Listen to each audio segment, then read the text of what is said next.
Welcome to Book Lounge by Libby. My name is Joe, and I'm so happy you're here. This is the place where authors, industry insiders, and book lovers come together to talk about the stories we love and the impact they have. Before we dive in, make sure you follow us on your favorite podcast platform. We are on all of them: Apple Podcasts, Spotify, and the like. And you can also follow us on the Libby app YouTube channel. We've got video episodes available for you. Yes, you heard that right. Video episodes are available on Spotify and YouTube. If you're listening and would like to watch, the link to the episode is in the show notes. If you like what we're doing here, leave a comment or a review. It helps more folks find the show. Well, y'all, with that out of the way, the time is finally here. If you saw an updated cover in your feed and you missed last week's episode, or if you're tuning in for the first time, no matter what, welcome. If you are used to hearing me say, welcome to the Professional Book Nerds podcast, the time is here. We are in the new branding. The rebrand is complete.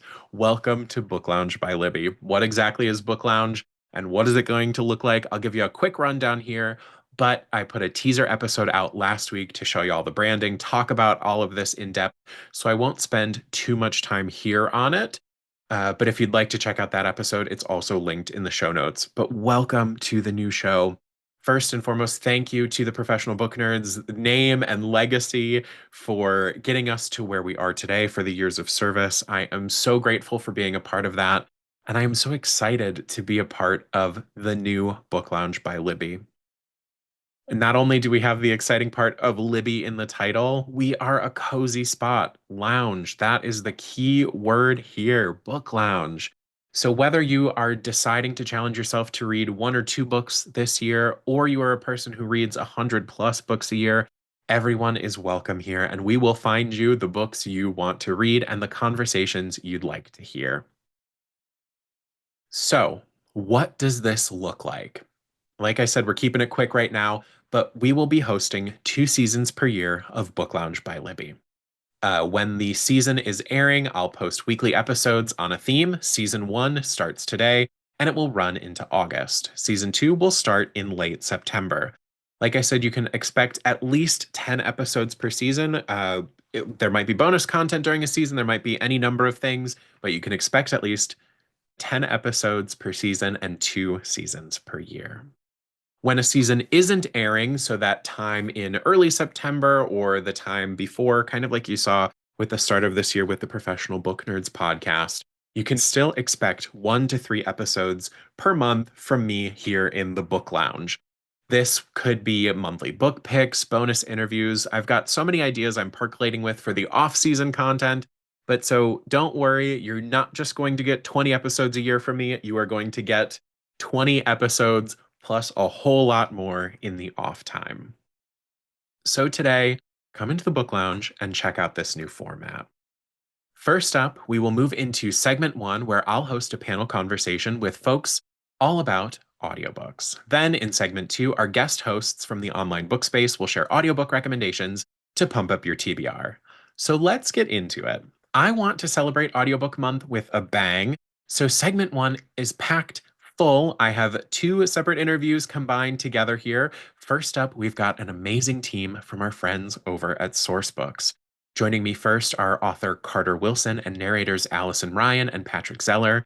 And from the Sourcebooks audio team, we have Catherine Bucaria and Almeida Bainan. Carter is the Publishers Weekly and USA Today bestselling author of 10 award-winning psychological thrillers. His books have earned starred reviews from all major trade publications, have been optioned for television and film, and his 2025 release, Tell Me What You Did, was selected by Barnes & Noble as a national monthly pick. Carter is also the host of the Making It Up podcast and founder of the Unbound Writing Company, which provides coaching services, writing retreats, and online classes. He lives in Erie, Colorado. Then we have Allyson. Allyson's first acting role was a witch in Macbeth when she was 4 years old. She has a BA in theater with a minor in women's studies. She trained with Terry Schreiber at T. Schreiber Studio and performed for 9 years on the stages of black box theaters in New York City. She also helped run an indie theater company, Brainbalm. Moving to LA in 2007, she was a part of the production company. On screen, she played Mom in several national commercials. She was a Best Actress nominee from Ad Age For her role as Kevin's frantic mom in a Duracell brick house locator commercial. Perhaps you've seen it, it is firmly in the zeitgeist, and has roles in TV dramas and comedies. Her audiobook career started in 2007, where she learned in the studio of Penguin Random House. She records for all major publishers and producers. She has an Audiophile Earphones Award for Brave Enough, a memoir by Olympic gold medalist Jessie Diggins, and for The Divinity of Second Changes, a novel by Kaya McLaren. She was a 2017 Society of Voice Arts and Sciences nominee for the scientific nonfiction title Becoming Brilliant. Allyson also uses her voice talents in commercials and video games. Clients hire Allyson for her authenticity, creativity, and professionalism, and depend on her to deliver exceptional narration. Next, we have Patrick. Throwing junk tires in the back of the family tire shop for cash to go to the movies, Patrick never imagined he'd find a way onto the screen himself. As a child, he struggled with supernaturally athletic bullies and mystically fastidious teachers who didn't always know what to do with this quiet, creative kid. But spending all that time on the outside sparked a fascination with human behavior and storytelling. A lucky string of dance instructors, English teachers, and drama coaches knew exactly where to point him. That fascination has grown into a career spanning over 2 decades in theater, film, television, and audiobooks. As a founding member of the Present Tense Theater Project, Patrick served as artistic director and co producer for 2 original plays devised and performed by the ensemble in New York City in 2003 and 2005. Monster, written by Elizabeth Blocker and Nicole Dufresne, explored the parallels of othering with the ancient Greek myth of the Minotaur and the world's reaction to the events of 9/11 and the subsequent invasions of Iraq and Afghanistan. Cold, written by Elizabeth Blocker, explored the parallels of Hans Christian Andersen's The Snow Queen and our journey to ever finding and being enough. In 2018, Patrick co founded Storyation Studios and serves as supervising producer to develop content that tells the story we need to hear right now. Sometimes it's an app, sometimes it's a web series or a podcast or a film, sometimes it's an audiobook. It's that idea we couldn't name until we saw it in front of us and heard it out loud. Telling stories and working with some of the most talented and hardworking humans in entertainment and publishing has been the gift of a lifetime. He hopes to continue doing so for the rest of his stay on this funny little rock. Catherine Beccaria is the vice president and publisher at Sourcebooks Audio. With over a decade of experience in audiobook publishing, Catherine leads Sourcebooks Audio's strategy, working closely with authors and alongside partners at Penguin Random House. She's driving development of this content from within Sourcebooks, ensuring authors have the opportunity to collaborate on both the creation and marketing of their audiobooks. Previously, as Director of Audio Strategy and Acquisitions at Penguin Random House Audio, Catherine excelled in high-level audio rights acquisitions, tracked marketplace trends, and managed a diverse range of projects. Her role also involved collaborating with major media brands, further honing her expertise in brand publishing and project management. And rounding out this group, Almeida Bainan is the Director of Audiobook Production at Sourcebooks Audio. As Director of Audio Production, Almeida is developing the audio portfolio and exploring new ways to embody the Books Change Lives mission through the audio format. Formerly the executive producer at HarperCollins, her expertise is creating engaging audio content, has been instrumental in bringing thousands of stories to life. Prior to her role at HarperCollins, Almeida served as audio supervisor at The New School, where she managed audio projects and contributed to the development of future audio professionals. And that's just segment 1. After that, I'll be joined by Jason Reynolds and Dan Zitt. Jason Reynolds is the #1 New York Times bestselling author of more than 20 books for children and young adults. A 2024 MacArthur Fellow, Jason is best known for his novels, All American Boys, co-written with Brendan Kiley, the Track series, and Long Way Down, which received Newbery, Prince, and Coretta Scott King honors. Among his many accolades, Jason was named the National Ambassador for Young People's Literature by the Library of Congress for 2020 through 2022. He is on faculty at Lesley University for the Writing for Young People MFA program and lives in Washington, D.C. You can find his ramblings at jasonwritesbooks.com. Jason's first audiobook original, Soundtrack, is available now from Listening Library and Penguin Random House Audio. Dan Zitt is Senior Vice President of Content Production for Penguin Random House Audio, and he has spent his entire 27-year career in the audiobook industry. Dan has been the creative catalyst for over 2,000 audiobook productions, collaborating with people like Barack and Michelle Obama, Bill Clinton, Bono, the Beastie Boys, Dolly Parton, Rick Rubin, and other notable celebrities, public figures, and award-winning actors. More than 20 of his recordings have been nominated for Grammy Awards, with former President Bill Clinton's audio biography My Life, Carrie Fisher's The Princess Diarist, and Michelle Obama's memoir Becoming, all winning the award for Best Spoken Word Album. He is also the founder of Penguin Random House Audio's casting website, Ahab Talent. This site was developed to create opportunity for actors and creators around the world, expanding access to underrepresented and BIPOC communities of actors hoping to break into the audiobook industry. With that, let's turn the page and dive on in. Well, welcome everyone. I have an amazing group here today, as you already heard in the intro, but we are joined by some fantastic people from Sourcebooks and from just the space in general. So hello everyone, welcome. Hey, Hello. Joe. Hi. Hi. So excited you all could be here. If you are not watching the video, this is an incredible Brady Bunch today, so make sure you check that out over on YouTube and Spotify. But I want to dive right in because it's audiobook month and I'm feeling it. So for the group, I think you'll all have opinions on this. How would you say that audiobooks and the listening space has evolved over the years? Whether we're talking technology, whether we're talking growth in popularity and demographics, whether we're just talking about how you write, if you're considering the audio version while you write, or when you narrate, are you thinking of the perspective? So something for all of you, and I'd love anyone to jump in. Well, I'll start just from the author's perspective because I probably have the least amount to say about this. But I don't think about it when I'm writing because you can't. You just simply can't. But what I do find out is when you get feedback from listeners who catch something that they think you did on purpose specifically because they knew it was going to be read, and then you start to soak that in a little bit. But otherwise, it's a little bit too difficult to really think about how a certain scene might sound versus being read. That makes sense. Now, Carter, do you make, and this might be on the production side, do you make any changes once the piece is finished to head over to the audiobook side? Like, are you the one who goes through and changes anywhere that you might have said read to listen, or is that happening behind the scenes? That's all behind the scenes. Yeah, my only Very involvement cool. really is to help select narrators. But that's after that, then I don't hear anything until it's done.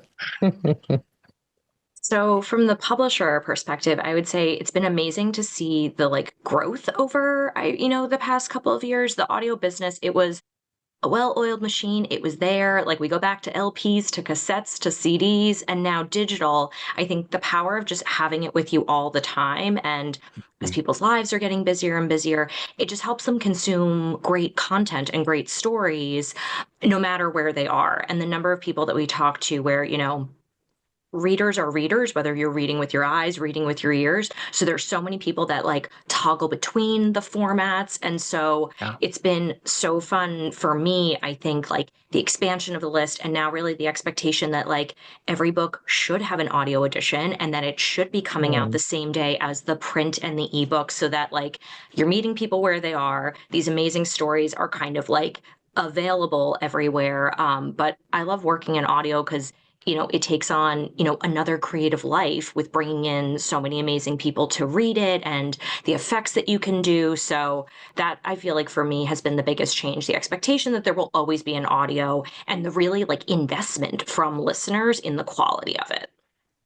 Absolutely. Yeah, I think definitely from the production side, a lot of that holds true. And even in the past 5 years with, the thing that happened in 2020, we had a bunch of changes from, at least in my experience and on the production side, just what readers are actually expecting. And if you look at fans, reviews, things like that, I feel like before 2020, we had more like a straightforward audiobook audience. We were just starting to kind of tease with larger creative production, stuff like that. And it was a real treat. And now I feel like so much more of our content is going over into that direction where you're kind of almost having audio drama style.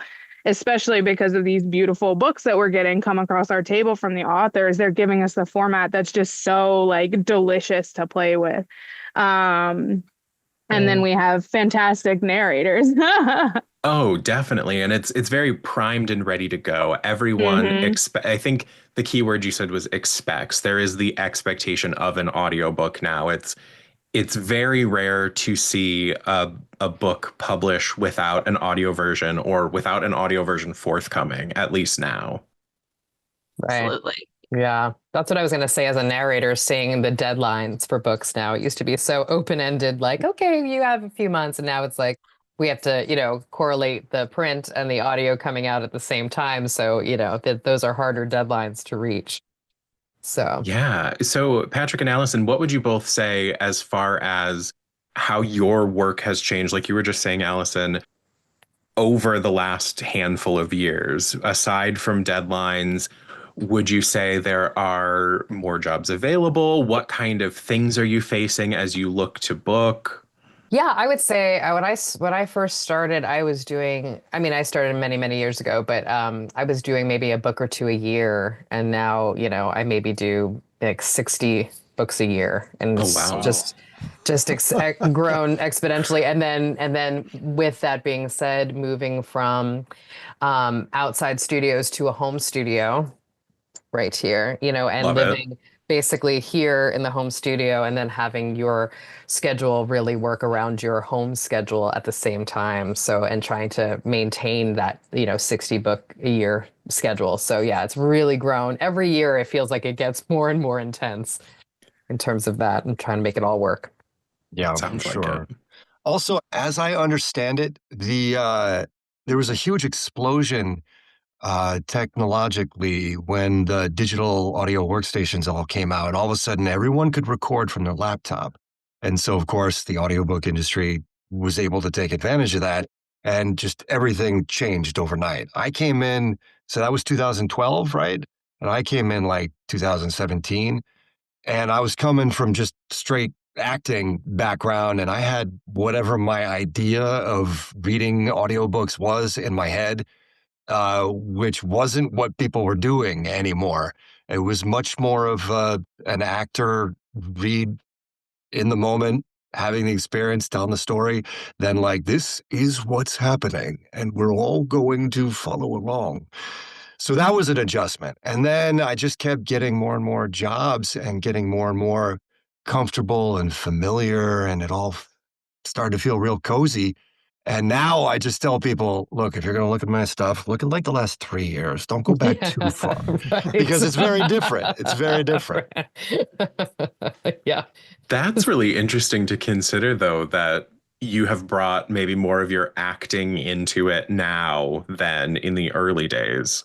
Yeah, and it's just like when I was, I mean, I've been doing this, like the acting thing for a long, long time. But just like when I was in my early 20s starting out, there's a lot of stuff you have to get over, like your preconceived notions of whatever it is on the page and whatever it is you're doing on the stage or in front of the camera. You have to get over a lot of stuff and leave it behind. I had to do it. I had to learn all that same way in front of the mic. So yeah, that's the same thing for an author. You have to find your voice. Although in your case, Patrick, you're literally finding your voice. Yeah. Yeah.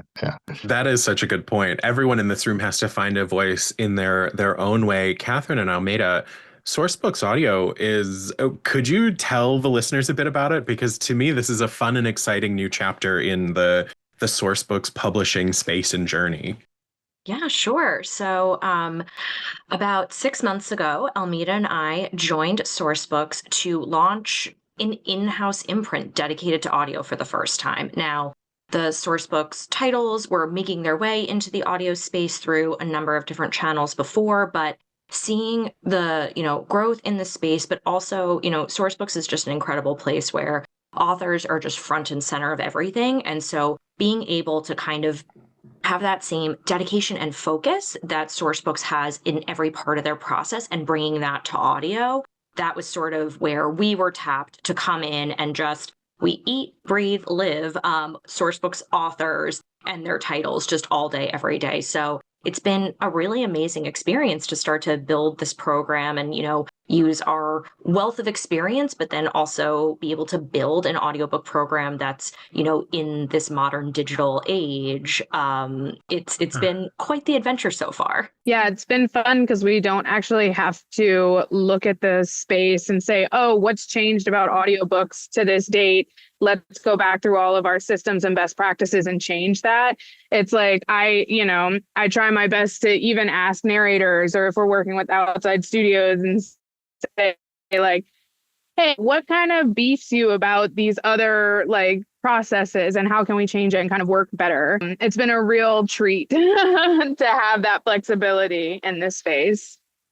It seems like it. And 6 months is what a timeline. Like to I know you both have, because of course I was researching everyone before this, but the background of audiobook work between the two of you, just unfathomable. But then to get to where we are right here and today is so impressive. What have been some of your favorite things to work through, figure out, and kind of say like, oh, I get to build this, so I'm going to build it my way?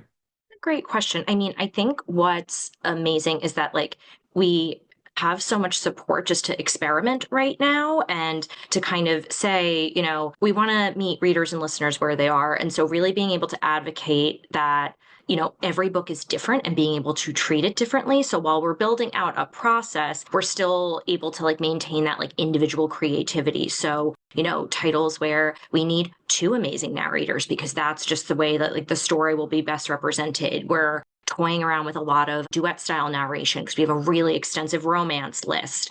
Almeida is working on like a full cast one that's going to have some like sound effects. Like I think all of that has been like really fun to play around with. And truly every day is a puzzle. Like every day we come in and we're like, okay, like what are we sorting out today? So I think it's like we know where things like need to get to, but being able to be like really creative along the journey.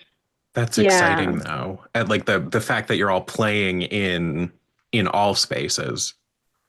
Yeah, I think one of the coolest things that Catherine and I kind of every day we have another author that comes across our list, and we're kind of making these relationships, and every day we're like super author centric. We're very into it, and that's kind of a different world than where we came from. So we get to involve everyone from the beginning and kind of in our own way, and however we're thinking that it would best support the audiobook, which is cool. I love it. Well, looking at this room as a whole, what are some of your favorite trends that you have been experiencing in audiobooks lately, whether it's something you've been tasked to record or something you're looking to produce? I know. I know. I've heard the use of sound effects being toyed around in there. I've heard full cast and dramatization versus, all of that. But what are some of the things you're all loving, either being a part of or looking forward to creating? Say from the production side, it's really exciting to find with the duet style narrations that are coming out and the more full cast, multicast, things like that, finding the best ways to handle those so that it isn't just a screenless version of a TV show or a movie. So like finding really what that production stands alone as an audiobook as, because these books aren't cheap, and what we're giving, listeners, I want it to be a completely unique experience than something that we could have just put on YouTube or, and could have had a visual element. I want it to make sense in the medium. And so really finding that happy balance right now is one of the most exciting things. And just finding the space to be like, this book just needs to be a straightforward audiobook. That's the best way to do it, So I have seen much more multicast come my way than maybe even like 4 years ago.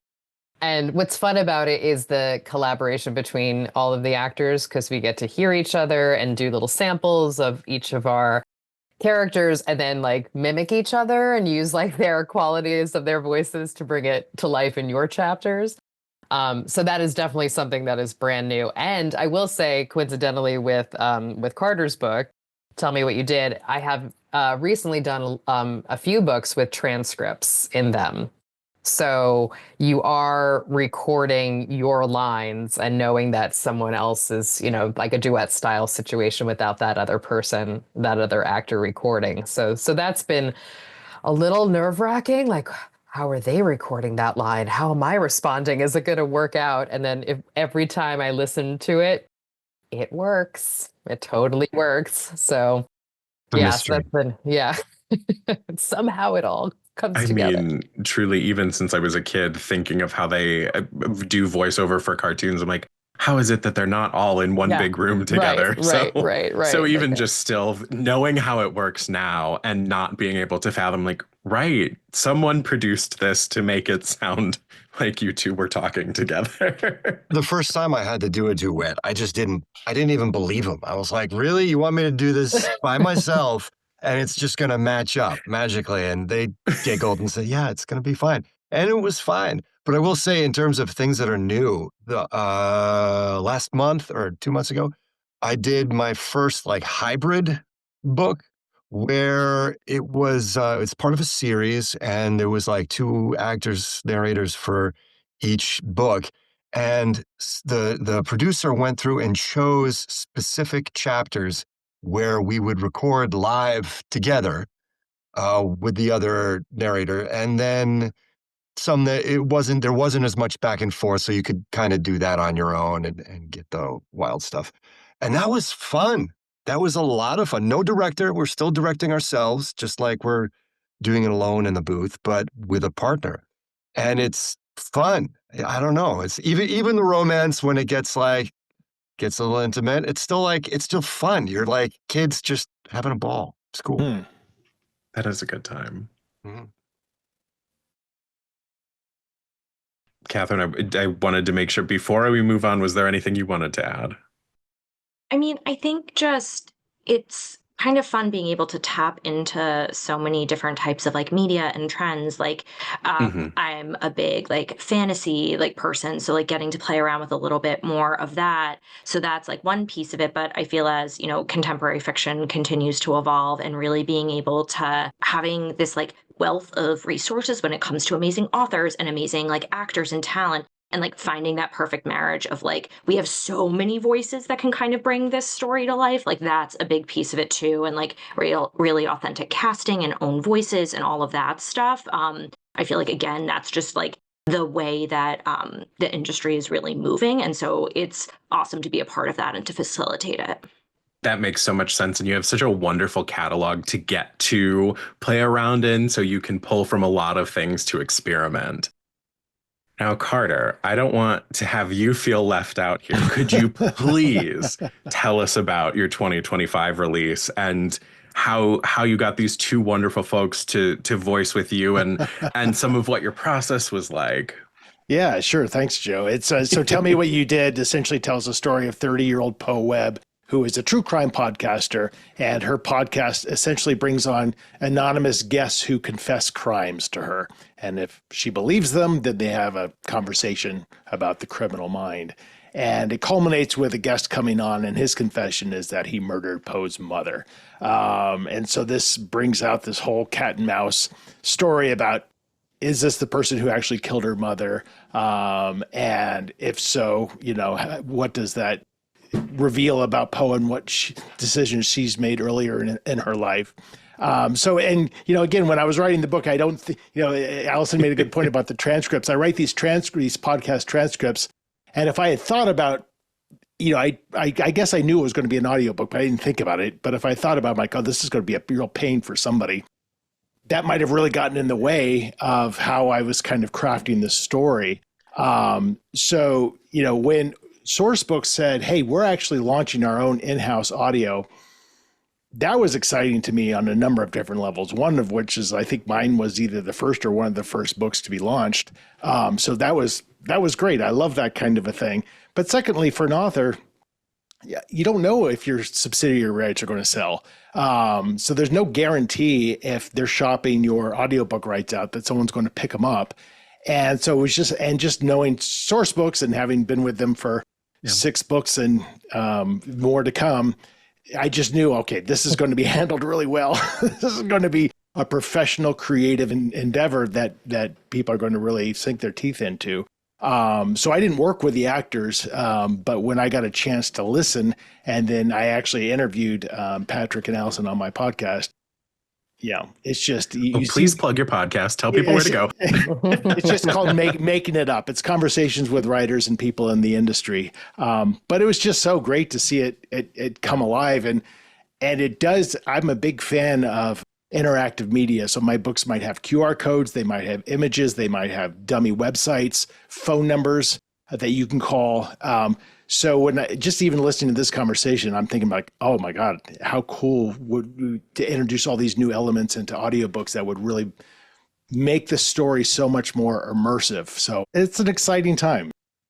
That's super exciting to hear, because that's what I love about your writing. I am such a sucker for any kind of format change while I read or while I listen. So to have the QR code on the page, I'm like, well, this has to go somewhere, right? And then you pull out your phone and you go, it does.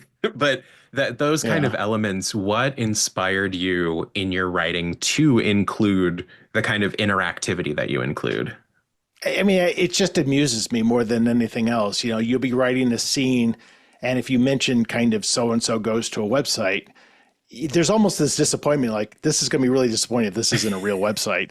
So you have to make that decision. So when I have a phone number in there, I'm like, there, and now I regret that it's not Patrick's voice on that voicemail, but it's my voice playing the bad guy. But I get calls probably once an hour on that phone, and most of them hang up. Some of them leave really creepy messages. And God. To me, that's just fun. Oh my God, you have to compile those together for something. I know. There's the bonus content. I just got a call from a penitentiary because it was that you have to listen and approve to connect. And I'm like, all right, somebody in prison is reading this book and is calling this phone number. Oh my God. Not supposed to be a manual.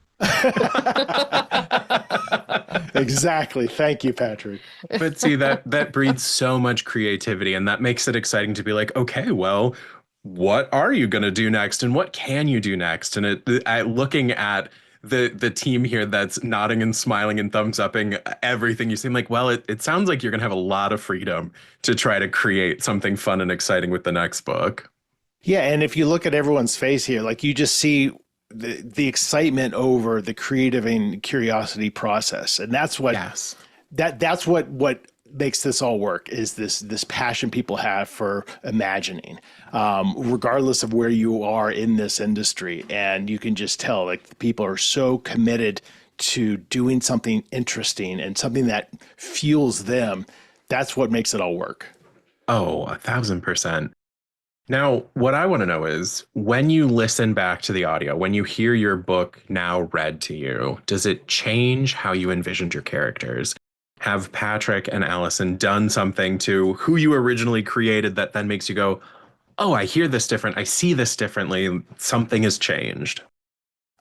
A little bit, right? And it's a mixed bag, because you have, and I don't describe many things in my books. That's very important to me, that there's not a lot of description, because I want the readers to fill in all those blanks for themselves. And so, for example, listening to Patrick, his delivery was deeper and more menacing than I had heard it in my head, but it was better than what I had come up with. You know, Allyson was way more vulnerable than I was picturing Poe, and it worked way better, because I'm like, yeah, of course she hit that balance between being tough and decisive and having agency, and also being human and scared.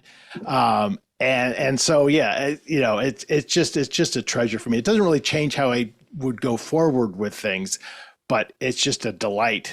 But, you know, I've had audio in the past where it just didn't feel as right, you know, but Sourcebooks really hit it out of the park.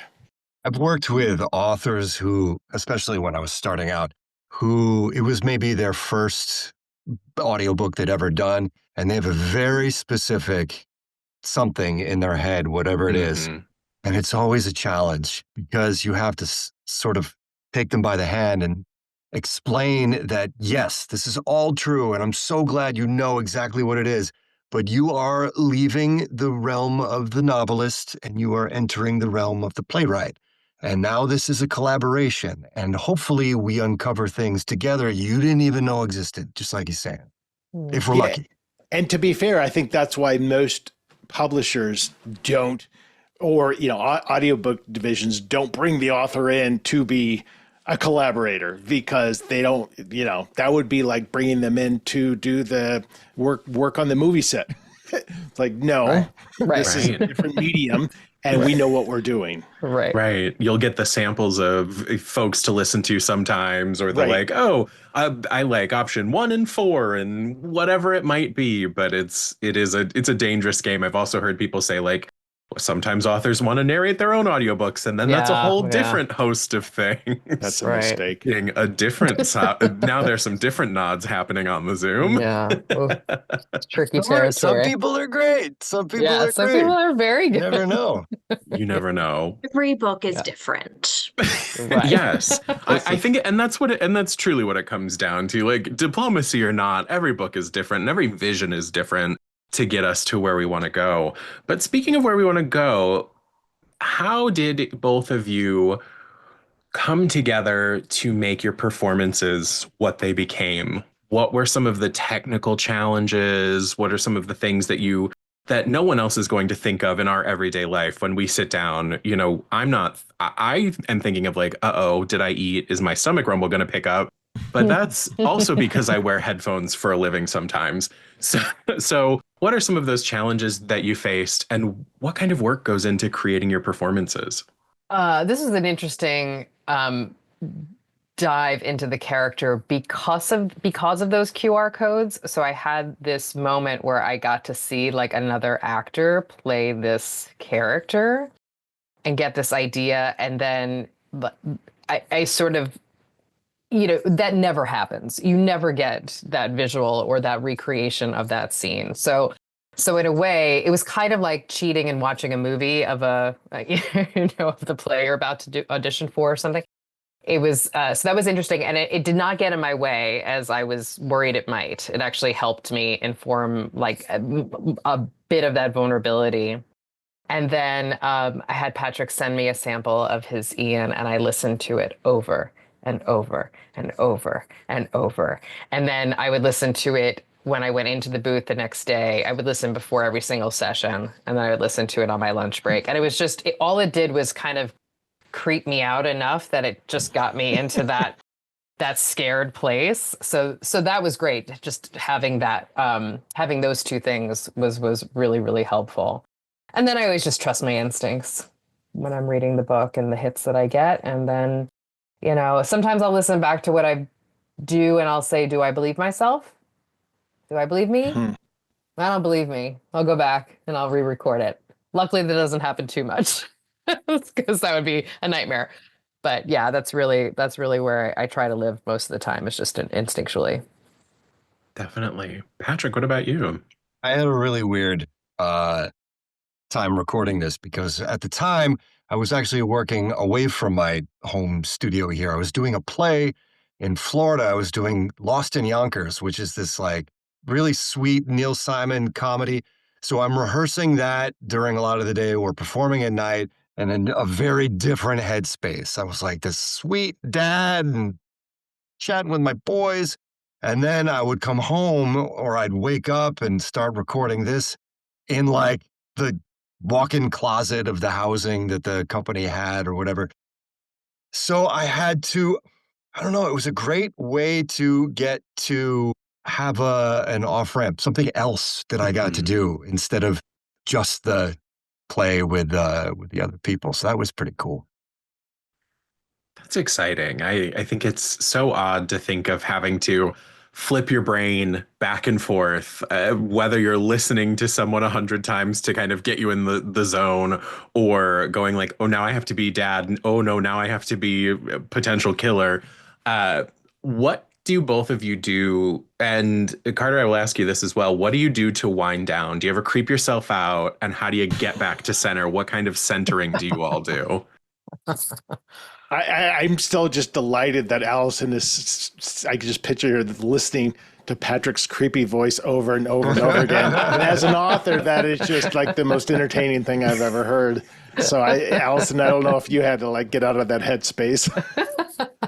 I would definitely read back before I would sit down sometimes to be like, okay, where am I living today? How bad are we going to get? And that would kind of help me. Yeah, I think I mentioned this on your podcast, Carter, that it was most of the time that a book like this type of like thriller does stay with me, and it does take me a while to unwind. For some reason, this book, I had so much fun that when I came out of the booth, I was just sort of invigorated. And I even said that to my husband. I'm like, it's really weird. I'm having like a really fun time. Like, this is not backing up on me. Like, I'm not having like, before I go to bed, like worried I'm going to have nightmares, right? Yeah. Because that has happened before. I will say I don't know, approving y'all's samples, because a lot of times I would leave them until I had to like go and put my kid down. And so it's, an hour. So I have a bunch of romance samples, and then I had Patrick's sample like pop in. And I was like, we're not doing this one in the dark where I can't see anything. I was like, this is a little, like, I knew what it was. I knew it was going to happen. And I was like, I can't do it. I'll have to do this one in the morning. Oh, Almeida, I'm so sorry. I wouldn't have even thought to have asked you, like, did you also get creeped out? The mystery thriller list, there are quite a few, but this one for sure, because, I did some extensive listening on it, and I actually was listening back to a couple of chapters just to prep for the podcast, stuff like that. And I was like, man, this one is scary. And my sister listened to it, not even realizing that I had done it. And so she texted me and she was like, so I just listened to one of your books. That was crazy. Also, she consumes probably 10 audiobooks a month. She's all over the place. She loves them. And she was like, this is the first one that's really actually scared me. Oh, that's great. And I was like, it's great. And then you pushed her toward the back catalog and you said, okay, well, if you liked this, then. She's definitely a sticky one. Yeah. Getting out of the headspace is never a problem for me. It's getting into the headspace sometimes. It's just you like see where you left off. You're like, okay, this is a heavy scene. Headphones on, I'm listening to industrial, sounds or thunderstorms, and you have to kind of just write for a little while before like, oh, here he is. Now it's going.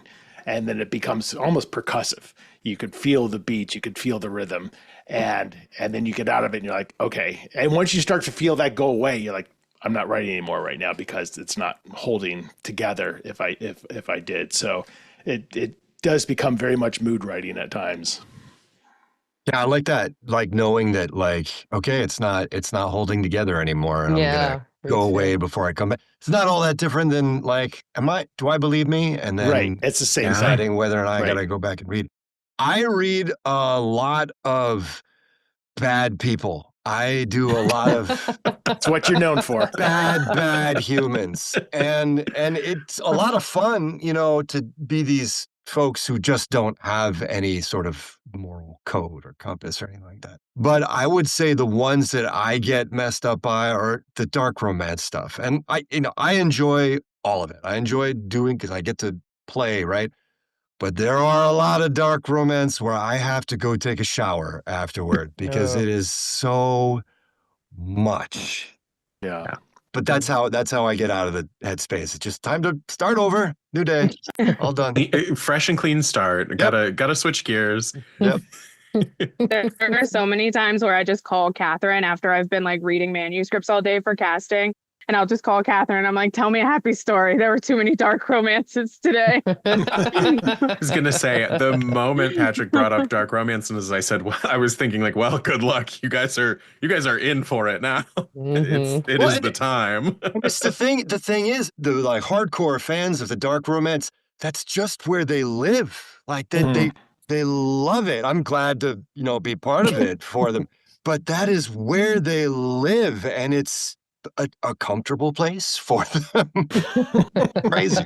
It's crazy to me. Comfort is different for everyone. Exactly. Everyone lives life differently, right? But like until I started doing this, until I was in this world, I had no idea. So it's Oh, pretty cool. that's the magic of a book podcast going like, oh, this is what you're all reading. Got it. I really did have a lane I was in, and it wasn't this. But hey, love y'all. I'm here for it. Now, what I think this is for everyone because we all have our things. What are some of your essentials before you sit down to work? Whatever that work looks like. What are the snacks? What's the sound setup?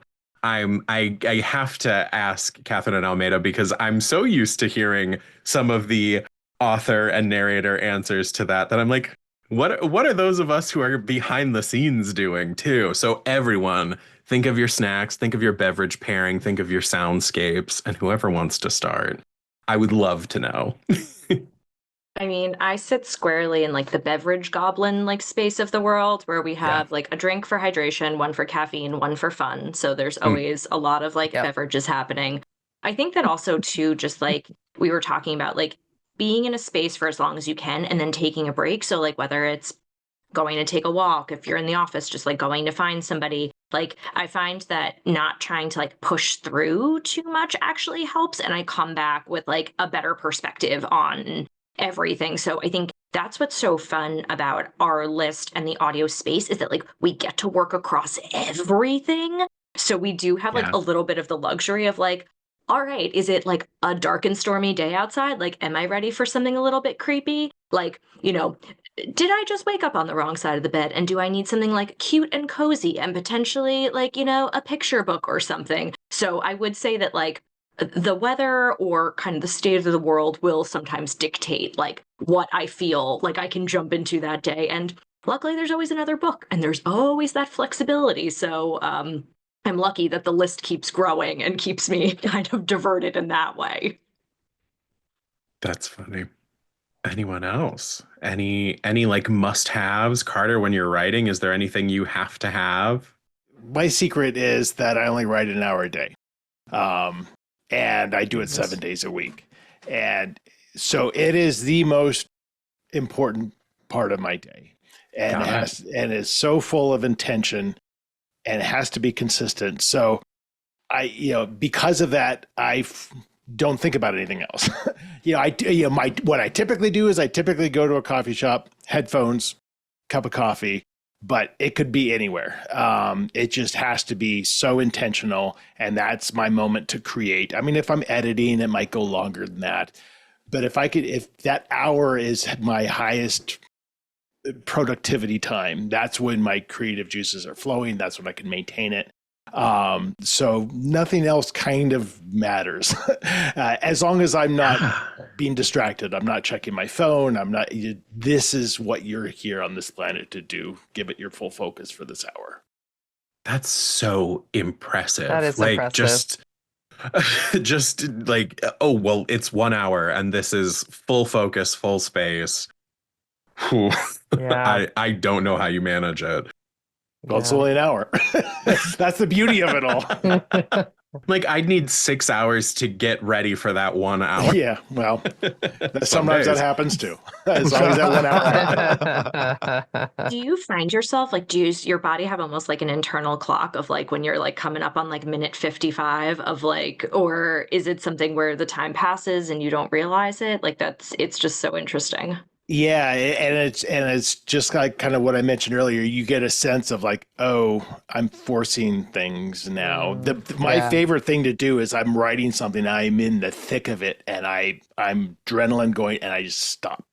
Wow. Because I know that's the springboard for the next day. I'm like, I can go back into that energy because it was so electric that it's going to be easy. The hardest thing to do is finishing a chapter in that hour, and then you start with the blank because I don't outline. So I'm like, I don't know what's happening next. But yeah, you definitely feel after time like, all right, this is diminishing returns now. Yeah. That's really impressive. I love that hour. It's so funny. Along the same lines, I found I used to start with like an 8-hour workday, and then it became 7, then 6. Then 5 because of that, because it was diminishing returns, or I would start to like really get in my head and scenes were just dragging, my energy was dragging. So I find like I'm now in a 5.5 hour sweet spot. Right. You find That's what it is. And Yeah. because, my days are full with all the other stuff that I have to do. Right. That's still business related, but Right. there's that certain creative energy that needs to be at this exceptionally high level. And that for me can only burn for so long.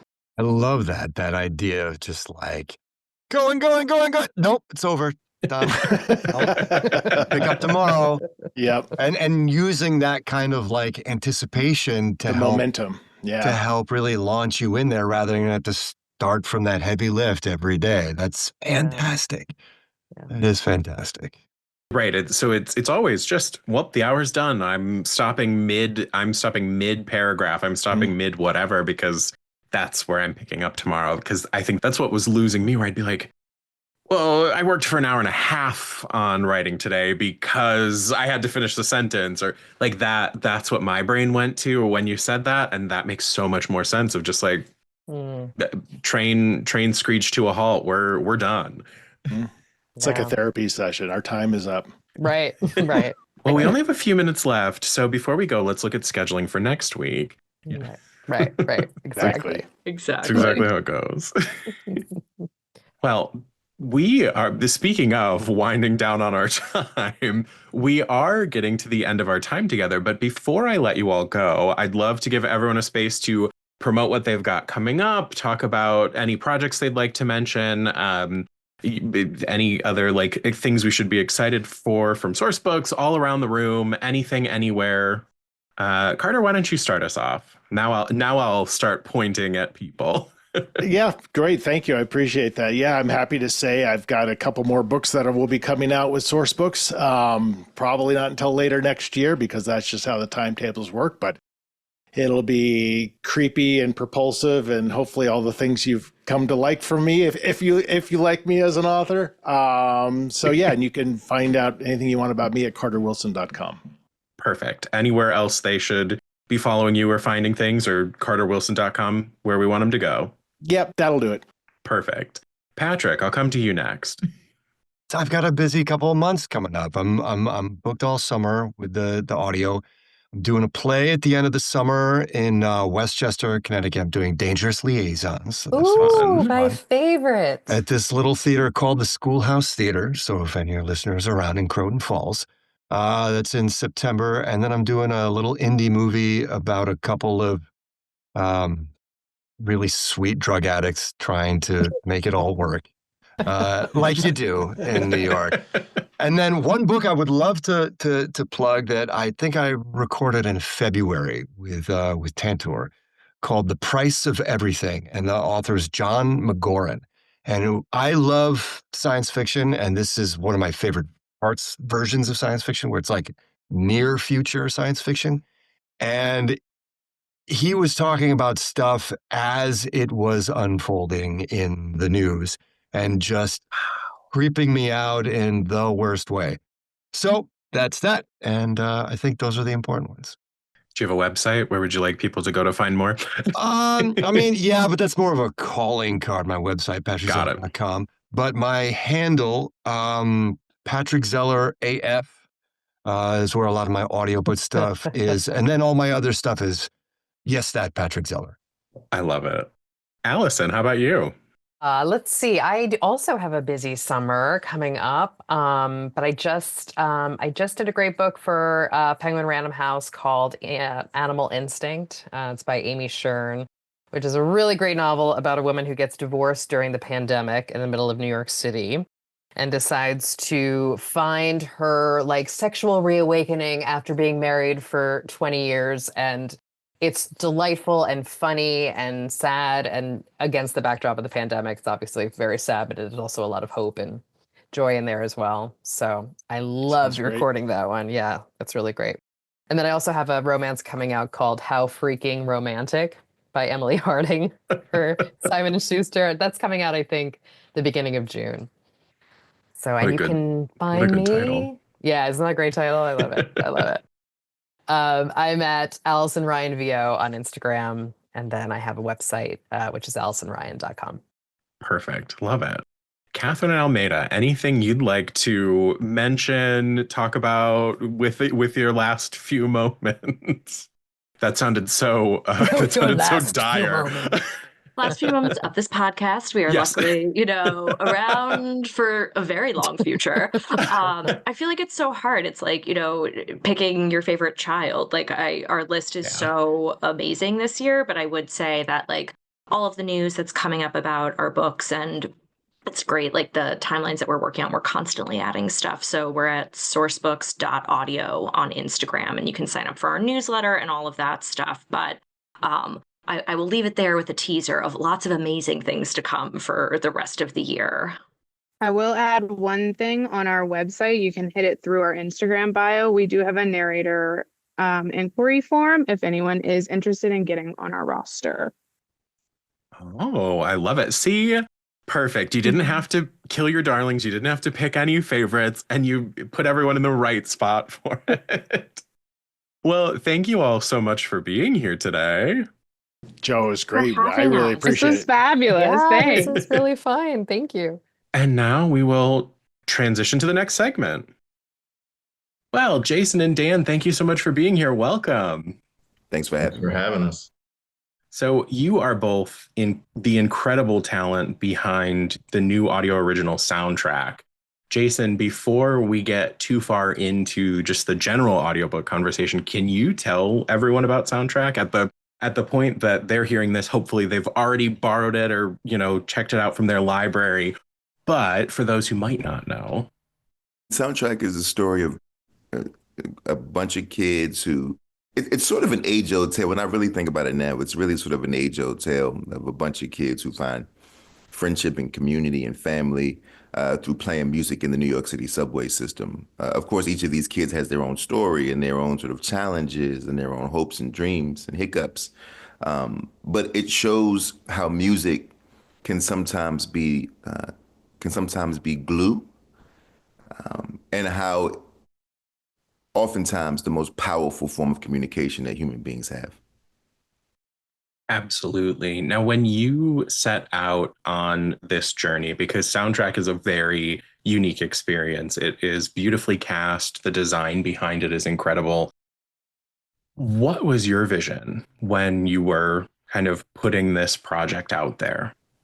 I try my best to manage my expectations when it comes to any kind of collaboration that I have. If I'm working with anybody to do anything where my work is sort of a centerpiece, then my part of the job was already done, right? And so for me, it makes more sense to be confident and respectful of the collaborator, to allow them, in this case, Dan and his team, to really stretch out and sort of use their creativity and their imaginations to bring what they see in the text to life. And now since this is an audio only project, did you find that your process was any different when you were writing and creating? No, because I actually wrote this as a novel 10 years ago. And so, when you work in this industry, not everything, goes to Not press. everything makes it out. Yeah. Not everything makes it out. And so I wrote this book to be published as a book, but it just didn't make it to press. And that's okay. I put it in the cabinet and it stayed there for 8 or 9 years until Dan came knocking. And Dan and I had worked on some other things in the past. And so for me, it's always pleasant when the person who's interested in trying to figure out how to make something original is a person that you trust, right? So I was already like, all right, it's Dan, let's hear him out. Let's see if we can figure this out and make something happen, just because Dan's reputation speaks for itself, and we have a rapport already. And I was like, all right, I'd rather it be Dan than somebody else. Oh, definitely. And Dan, speaking of your reputation, tell us a little bit about how you approached this. What does soundtrack look like and mean and sound to you? I think the first thing to say is, Jason said that he wrote this 10 years ago. And I think if he had put this in front of audio publishers 10 years ago, I don't know that anyone would have published it, because it's a massive undertaking. And 10 years ago, the industry was a little bit different. But when it hit my desk, it was as soon as I read it, I called my co-producer, Brian, and I said, we got to get this. We have to produce this book. It's just made for audio, whether it's just, how beautifully the characters are written and how distinct they all are. But more than anything, I have a lot of passion for New York City and music. And, that's how Jason and I first bonded when we met. We sat on a balcony talking about music for a couple of hours. So it's kind of like coming full circle for us. But the vision behind Soundtrack was really to create the soundtrack of New York City and bring to life the way that Jason wrote it. You hear New York in just short paragraphs throughout the text. And what I loved about, him giving us some creative license to work with that text is that, every element of New York City, if you grow up here, is in this book, whether it's street vendors or kids on the subway selling candy or musicians on the street or guys pretending to be Michael Jackson dancing in the subway. It's in there. So, I've been in this business for 30 years. And the one thing I would say is, like, right now in my career, I'm always looking for a challenge. And this was a challenge. And I think it really, it really kind of greased my creative wheels and our team's creative wheels, because once the manuscript started floating throughout Penguin Random House Audio, it wasn't just Brian and I that were excited about it. It was our marketing publicity team. It was our publisher. It was everyone collectively wanted to make something great. And I say this to my team all the time, like, that's what we're here for, to help serve our authors and help them, help make something great. And I think we did that with this. Definitely. I mean, there's so much beside the text and the voices brought by a whole cast of narrators. There is an original musical score to this. How did you all play together on this? Jason, where did you step in, step away? How did this kind of go back and forth? How did you guys work on this? It's easy. Just let me know when it's done. You know what I mean? Let me reach out to me and let me know. You pulled the book out of the cupboard and said, "Here you go." Man. I say, hey, here it is. I mean, look, we had a couple conversations around the non-negotiables, the things that mattered the most to me, all of which was easy because they're the things that mattered the most to Dan. And I mean, honestly, I wish we had more dramatic answers, because it just, because for real, it was just a situation where it's like, Dan, look, you love New York, I love New York. At the time, I was still living there. You love music, I love music. You know what I mean? We value the ideas around culture and the necessity of maintaining particular elements of that, of all the various cultures that take place in this particular story. I wanted it to feel real, and after Dan and them sort of let me know what their intentions were and what they wanted to do and their vision, I don't really know if there's much else for me to do. It's like, reach out to me if you have any questions about the narrative, but for the most part, they really took the story and made it their own, which is the best thing, when a person feels like something that was written by someone else actually belongs to them. To me, that's totally like the power of art and the power of literature. And it's how we feel about our favorite albums. You know what I mean? Like, if I listen to D'Angelo's Voodoo once a week, maybe twice a week, and because it feels like it's mine, it feels like it belongs to me. I don't know why, but maybe it's because of the age in which I heard it the first time 25 years ago, but it feels tethered to my genetics. Like, it feels chemically bonded to me. And so when Dan and them are like, no, we know this story. We know what this sounds like. We know the city. We know these kids. At that point, I could kind of sit back a bit and wait to see what their genius brought to life. But I also like that answer of, sorry, I don't have a more dramatic answer for this, because it gives me the hope and the want for more projects like this in the future, that it isn't it was so hard for me as the author, it was so hard for us as the whole to create this, that, this is a once in a decade kind of project. It would be beautiful if this could be part of the evolution of the audiobook space. Yeah, I mean, I think, chemistry is a really important word here, and it carries through every part of this project, right? Like, there was a chemistry when we met with Jason and we talked about what he heard, because that's a question I ask authors all the time. Like, what is it you hear here? What do the musicians sound like? What are the things that are most important to you? And we were certainly vibing on that at the beginning, but that carries through the whole length of the project. You know, when we hired the actors, we had 100 auditions or something, like, to bring in these people to record auditions. And people would walk in, like, I think Dunks is a really good character in the book, to use an example. Like, he walked in to read for Sty or Alexis. Came in to read for Alexis, and Alexis is this giant man. And when you see Makai walk in, you're like, wow, this dude's big. He can sound like Alexis. But when he read, he was Dunks. And he was about to leave. And I said to Brian, I go, grab that dude, bring him back. He's going to read for Dunks. We'll give him 5 minutes. And the reason for that is because obviously we wanted each of these characters to be really distinct. But, like, you know, there actually has to be a chemistry between them. So it started with a chemistry between me, Brian, and Jason, trying to figure out what creative direction we're going to go. And then it had to do with, you know, just where you wanted these actors to kind of represent the chemistry that was building with the band at the same time. And I said this a few times before, when we got to the studio the first day, like, these guys didn't know each other. And by the end of it, they were like a band. They were hugging. They talk all the time now. You know, like, it became a family. And I think it goes back to what Jason said before, this idea that, like, music bonds us in so many ways, right? So, you know, chemistry was a really big part of this whole project.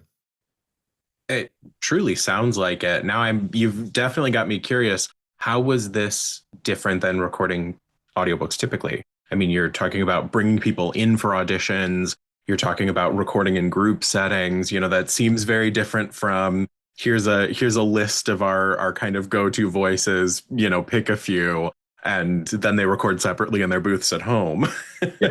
Yeah. I mean, we again, you know, having done this for as long as I have, you know, it's kind of like when filmmakers are like, I don't want to shoot digital, or, you know, like, musicians are like, we're rolling tape, you know. Yeah. I'm old school. There's sometimes you look at a project and you're like, let's do this old school. Let's do it the way we did it in early 2000s, and try to, like, really refine what we're trying to do, the chemistry. You can certainly do that. Modern audiobook production is built around technology and the ways that people can interact in that way. But sometimes, unless you're in a room with someone and you give them direction and see how they react, you might not know what you're going to have with an actor. So, you know, bringing them in old school, we have a casting department who did an amazing job, Lucas and Ashley, bringing in, you know, all of these actors from all over New York. And, you know, we would sit there and 10 people at a time, one at a time, would come in, and we'd sit there and scribble our notes. And then we had a process where we sat and just, like, refined who the cast was going to be. And we sat as a team and talked about, like, these are the best people for these roles. Eventually we sent these to Jason. We let him listen to some of this stuff. But yeah, I mean, I think that was just the casting part. But when we got to the recording part, it's important. If you're going to build chemistry, I think you have to have people in the room. It's like, Jason said this at some point, it sounds like a movie. You know, you wouldn't shoot a movie without people having met each other, right? You wouldn't just throw a camera in there and start shooting. And I felt like that's why we had to have everybody in the room and on the same page all the time, to understand what Brian and I were hearing the whole time. Like, this is what we hear. This is what our vision is.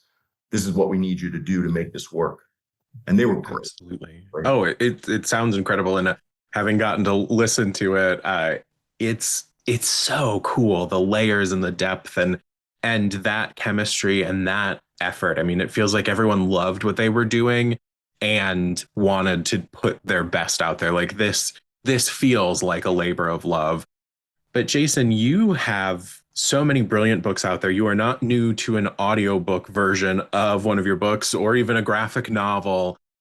How did this experience compare when you were, you know, getting those first test kind of actors back and some of those pitches? I think in general, having listened, I think, you know, it's fascinating because it's new. It feels new. And like Dan said, you know, this is my 21st year in this industry. And at some point, if you're an artist, like, if you really got into this for the art of it all, you can get a little itchy, right? Like, if you are an artist, you start looking for ways to make it difficult You start looking for ways to sort of level the difficulty up so that it can Yeah. create new challenge, and then you can also create new skill set, right? It's like there comes a point where you also kind of max out your capacity until you put yourself in position to learn new things and try new things and stretch out a bit and really put your chops to the test. And so for me, just to listen to it, and the other thing, to be honest with you, Joe, I've prided myself on for the entirety of my career to try my best to make things and be a part of things that feel that push it a bit, right? And that try to shake it up a little bit and that try to inspire whoever's coming next to go harder and to do more and make it bigger or try something strange or like you know what I mean? Let's upend what it's so easy to fall into conventions, and like how do we upend the convention so that we can keep these things, the art of in this particular context, the art of, audiobook, how do we keep it changing and growing and evolving? And so honestly, listening to it is completely different than everything that I've been a part of in the past. And I've been a part of some pretty well produced audiobooks, but this is like an audio experience, right? It really did feel like listening to a film, which was very different. I think that's such a good way to put it, an audio experience. This is like the next level. This is a different tier of what's happening. And I think that's kind of what comes from merging two worlds together. I mean, it usually is the book stands strong on its own, the audiobook stands strong on its own, and they're both great versions of each other, where this is the two have truly like fused together into a new property. I like the idea also that like I don't think this will ever come out as a book. Yeah. I don't know. Who knows, right? Like I don't know. But there's a part of me that likes the idea that even if it did, if it'll be more like a transcript. Like there's something about that I really kind of like, that it's like, yeah, this is basically the transcript of this thing. This thing is the thing. And this is sort of this is the adaptation of it. Yeah, this is the book. This is like the B version of the adaptation of the audio thing, which I think is cool. This is the lyric insert. Something I wanted to do my whole career. So it makes me happy that you would say that, like this idea that like, I think when you're making audiobooks, sometimes you're kind of like, oh, there's a lot of people out there, they think of it as like a derivative format, that there's like, oh, you just put an actor in a room and walk out. And like, it's a lot more than that, and I think so much more. And you can tell that you don't treat it that way. Yeah. I mean, look, audiobooks have always been the scrappy little medium that in publishing that everybody's like, oh yeah, there'll be an audiobook. And now it's finally, 30 years in, people are like, well, is he reading the audiobook? What's happening with the audiobook? And authors want to talk about these things 2 years in advance. Timing is everything, And Yeah. I think, and I think when I listen to all these like narrative podcasts, Mm-hmm. right? And it's like, well, if I'm listening to a narrative podcast, and if they were ratcheted up, if we were to take a narrative podcast and just ratchet up the production value, right? Then it starts to become a lot closer to what it is that Dan and them did, this feels like a narrative. I don't want to, this does not feel like a narrative podcast, but it does feel like gosh, I also work for StoryCorps. I work in like all these audio spaces, right? Yes. I'm on the board of StoryCorps. And I remember Dave, who owns that company, used to call it was like audio documentarianism, right? So it's like a mix of all these things that we are familiar with, by the way, but that we haven't sort of figured out how to like sort of create a nexus and bring to this particular level, which I think is the special thing. And I think, the thing about that is we like in the last 2 years, especially, I've been saying whenever we talk about, because we talk to podcasting companies all the time and people doing all interesting things in audio, it's like, let's stop defining everything. Like it's all audio entertainment, right? And it's art. Yes. That just, why do we have to have these clear lines between what podcasts are and what books are and what, like we're all using elements of oral storytelling, which is the oldest form of storytelling in history, right? Yeah. So let's go beyond labeling it. It's audio entertainment, and art. I love that. I am so passionate about audiobooks because that is my go-to form of reading. That is how I get through just about everything that I read. And so Jason, I'm with you. If I'm listening to podcasts, it's either it sounds like I'm on a group call with my best friends, or it's narrative podcasting. But then, right, the audiobooks, it's for so many years. I mean, since I was a kid and I discovered they were on tape then. I'm just old enough to say that they were on tape then. But when I discovered that, the first one I picked up was Tim Curry doing the VO for A Series of Unfortunate Events. So like, yeah, I started pretty lucky there, but then for quite a while, you see that it is the like, yeah, we're going to throw someone in the room. They're lucky that they got an adaptation for this. And now to see this kind of world of, well, it's audio entertainment and everything is just as thoughtful. So all the time the author put into writing the book, we are putting into producing the audiobook. It's a welcome change. It's great. I also think it's interesting that as an author, I get in these arguments with my friends all the time because they're like, "Yeah, man, I have to do my audiobook," and my immediate suggestion is to tell them not to do it. Please don't be the narrator for your audiobook. And they're like, "No, Jake." They see it as this sort of like this really precious thing that it needs to be their voice because they don't actually understand how audiobooks work. This is acting. Like you need to find somebody who can bring this thing to life. And if you're going to read this as if we're about to go to bed, then we are about to go to bed. And Yeah.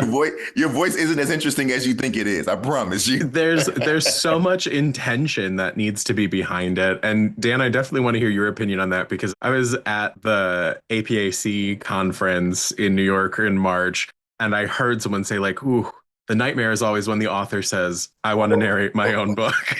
Yeah. I mean, look, there's some authors who there are times when it's great. Great at reading their own work. One of like the greatest audio experiences I ever had was like 20 years ago. I forget which publisher put it out, but it was like Bukowski reading poetry, right? Like, but it's him sitting in his kitchen in San Francisco somewhere with like wine bottles clinking next to him and a producer just saying, "Why don't we do this poem now?" And he's like, "Yeah, no, I don't want, I hate that poem. Let's do that." Like, so you can have those great experiences, especially with poets.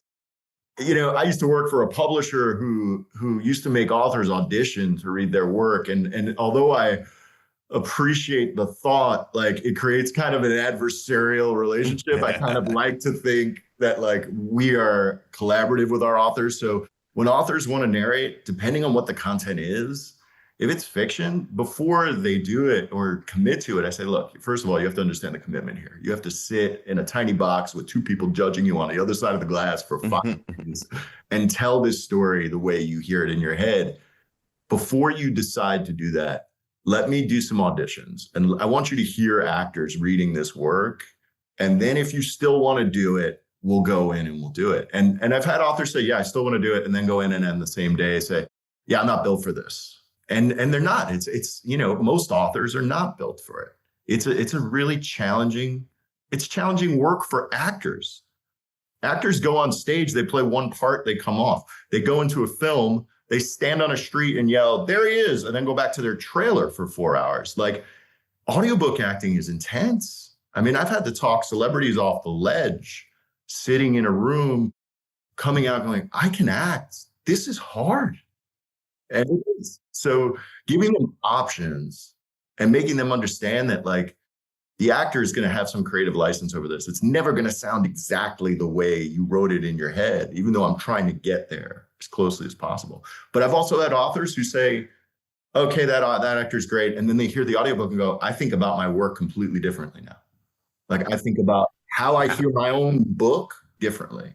Yeah. I think it was like Frank Muller, Stephen King said, Frank Muller, who's he's passed on, but one of the greatest audiobook narrators of all time. Stephen King gave him the best compliment. He said, "When I write, I hear Frank's voice in my head now." Wow. I love that though. The trust, the bond that you go like, "No, I have what I hope is your best interest in mind. And what I'm trying to hand to you is a new way to see and experience your art." I think it's important, and I think in literature specifically, we need more. To me, at least, we need to lean more into collaboration. I think it's such a siloed art form for whatever reason. And I mean, I've been working in my other books. Not that we're talking about any of those, but in my other books, I've been working with the same person for a very, very, very long time, which Dan knows, a very long time with the same voice.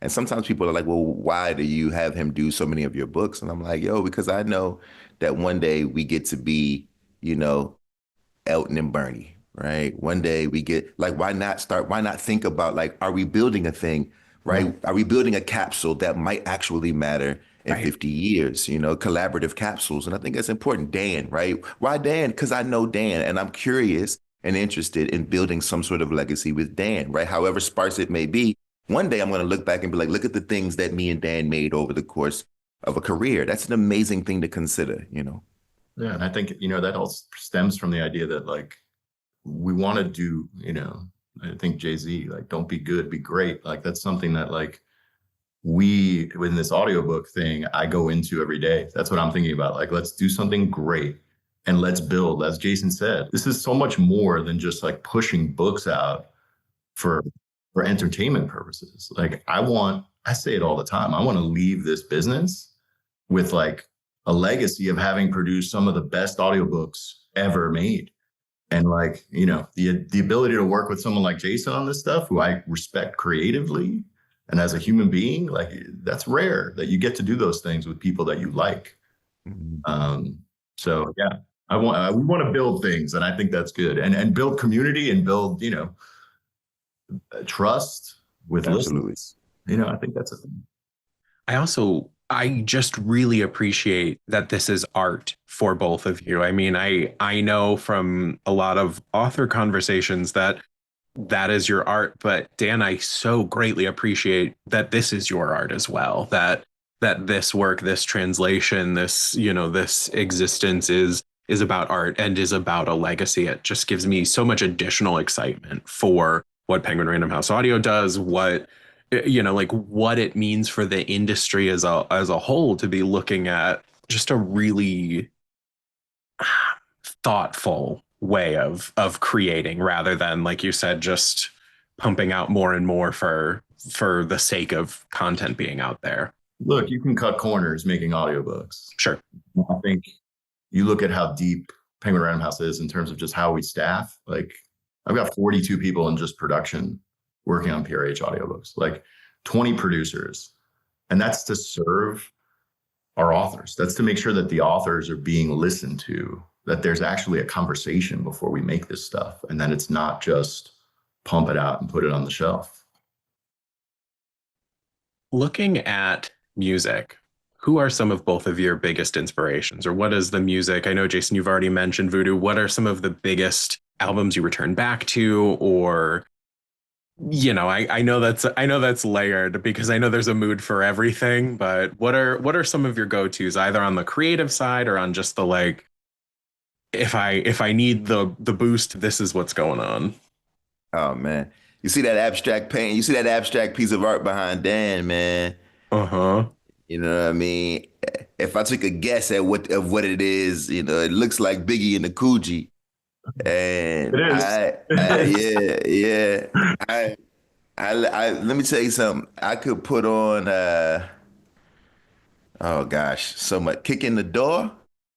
Like I could put on Kick in the Door anytime I want to like turn it up, when I want to make myself feel like adrenaline rushed. I could put on Kick in the Door. Whenever I want to feel like a 41-year-old man who is a professional and has been fortunate enough to find success in this profession, I put on Jay-Z's Volume 1. I put on Imaginary Players. I put on, like there are songs. I mean, look, and then at the same time, because I was a kid raised by a very musical parent, no one's going to tell me that Tracy Chapman's 1988 Tracy Chapman album isn't one of the greatest albums of all time, right? And I could put it on any time, front to back, and be completely moved to tears at any given moment, right? No one's going to tell me that if I need to put on Blue, Joni Mitchell's Blue, which I played this morning and play all the time, right? And just vibe out for a second, or any of Marvin's album, or Camp Lo's, Uptown Saturday Night record, listen to Lucchini, and then get inspired by the way that they're creatively bending language and creating their own sort of, like they have their own sort of like lexicon that they've invented, a coded secret language that only they spoke, right, at that particular time in 1995, 96. Come on, man. Most Deaths Black on Both Sides. I could go on and on and on. I mean, all the early Kanye stuff. I know his name isn't what it was and he isn't who he was. And like all of that aside, the early part of his career is an undeniable cultural shift that I happen to be at a very ripe age for. And it just is, it's calcified in my brain in a particular way. Do I listen to it as much as I used to? No, because I got feelings and I'm an adult who has to make tough decisions, right? Cool. But am I ever going to deny what it did to me? Come Right. on. By the way, Joe, that was the first thing Jason exactly. And this was before all the, Yeah. unfortunate circumstances in Kanye's life. But that was the first conversation we ever had was about Kanye. And they kind of kicked off from there. But, yeah, I mean, I share a lot of the same musical taste. I mean, for me, it's Nas's Illmatic is I get out of, and if I have I'm an early riser. I'm a 5 a.m. guy. I'm in the office by 7, like if I get on that train in the morning and I just have to get motivated for a really busy day of meetings and just trying to get my head together, that gets me there. I mean, I have a really eclectic taste. If you opened up my phone, you'd hear anything from the Smiths to, 9 Inch Nails to every form of hip hop from around the world. And then just back to like the classics. Like I listen to Bill Evans and Miles and Coltrane, and that stuff keeps me level-headed. Music is along with books are the two things I love more than anything in the world. And like, I couldn't do my job without music. When I get up in the morning, music starts my day. Whenever I have to get on stage to do a presentation or I have to have a big meeting, like 5 minutes before that, I'm listening to music that motivates me. And it's probably a lot of the same stuff Jason listens to and Lake, Jay and other stuff like that. It's just, it's embedded in me in a way that like, if I didn't have music, I'd die. I feel like I would die. That's how it means to me to have music. It's life, it's storytelling, it's art. I think that the love that you both share of music also really bleeds into this project because there's that whole work of it's another form of oral storytelling. It's taking us all the way back to before we had words on a page. Now, what is one piece of advice you would give to someone who's never listened to an audiobook before? How would you make the sell? How would you convince them to go listen instead? Here's what I would. This is a bit controversial take. I'll say number one, don't speed it up. Don't speed it up. I know that we're all in this, consumption is a strange obsession. Completion is even stranger. Right. There's an obsession with like consumption and completion. And I would rather people just take their time. Just listen to it, especially if it's a good story, if it's a good voice actor. Just take your time. What's wrong with just living with a thing for a month? Like, it's so strange that we feel like something is wrong with like just I'm going to listen to 5 minutes a day. I listen to my audiobooks at night on my way to sleep. I put it on I time it for 10 minutes because I know I'm not going to be able to make it past that because I'm in bed already. 10 minutes. And then I sit there and it's how I sort of end my day. I ease out of the day listening to some beautiful story at regular speed. And I do that. Which means it may take me 3 weeks, right? A month to complete this story. And that's okay. And so I would just say it's okay for us to relax, settle in, let it be an experience for you. You ruin it by rushing it. You ruin it. But to me, you ruin it by rushing it. Yeah, listen like you read, right? Like listen. For me, I think the first piece of advice I would give is like get a good recommendation. Because I start there because I think I've met so many people over the years, and like 20 years ago, nobody knew from audiobooks. You'd be like, I produce audiobooks, and they say, oh, for the blind, and you'd be like, yeah, no, but other people listen to them. But one of the biggest challenges I think with audiobook listening is like, there's so many books that have been published in audio. Like last year, I think, or 2 years ago, it was 70,000 books in 1 year, right? Like our catalog is massive, but the first time you pick up an audiobook could be the last time if you pick up a book that was badly produced or badly read. And there's a lot of stuff out there, unfortunately, in our industry that is, and that's only because there's more titles being produced than ever before. And, a lot of, I would say, ill-equipped narrators in some cases reading some of these books.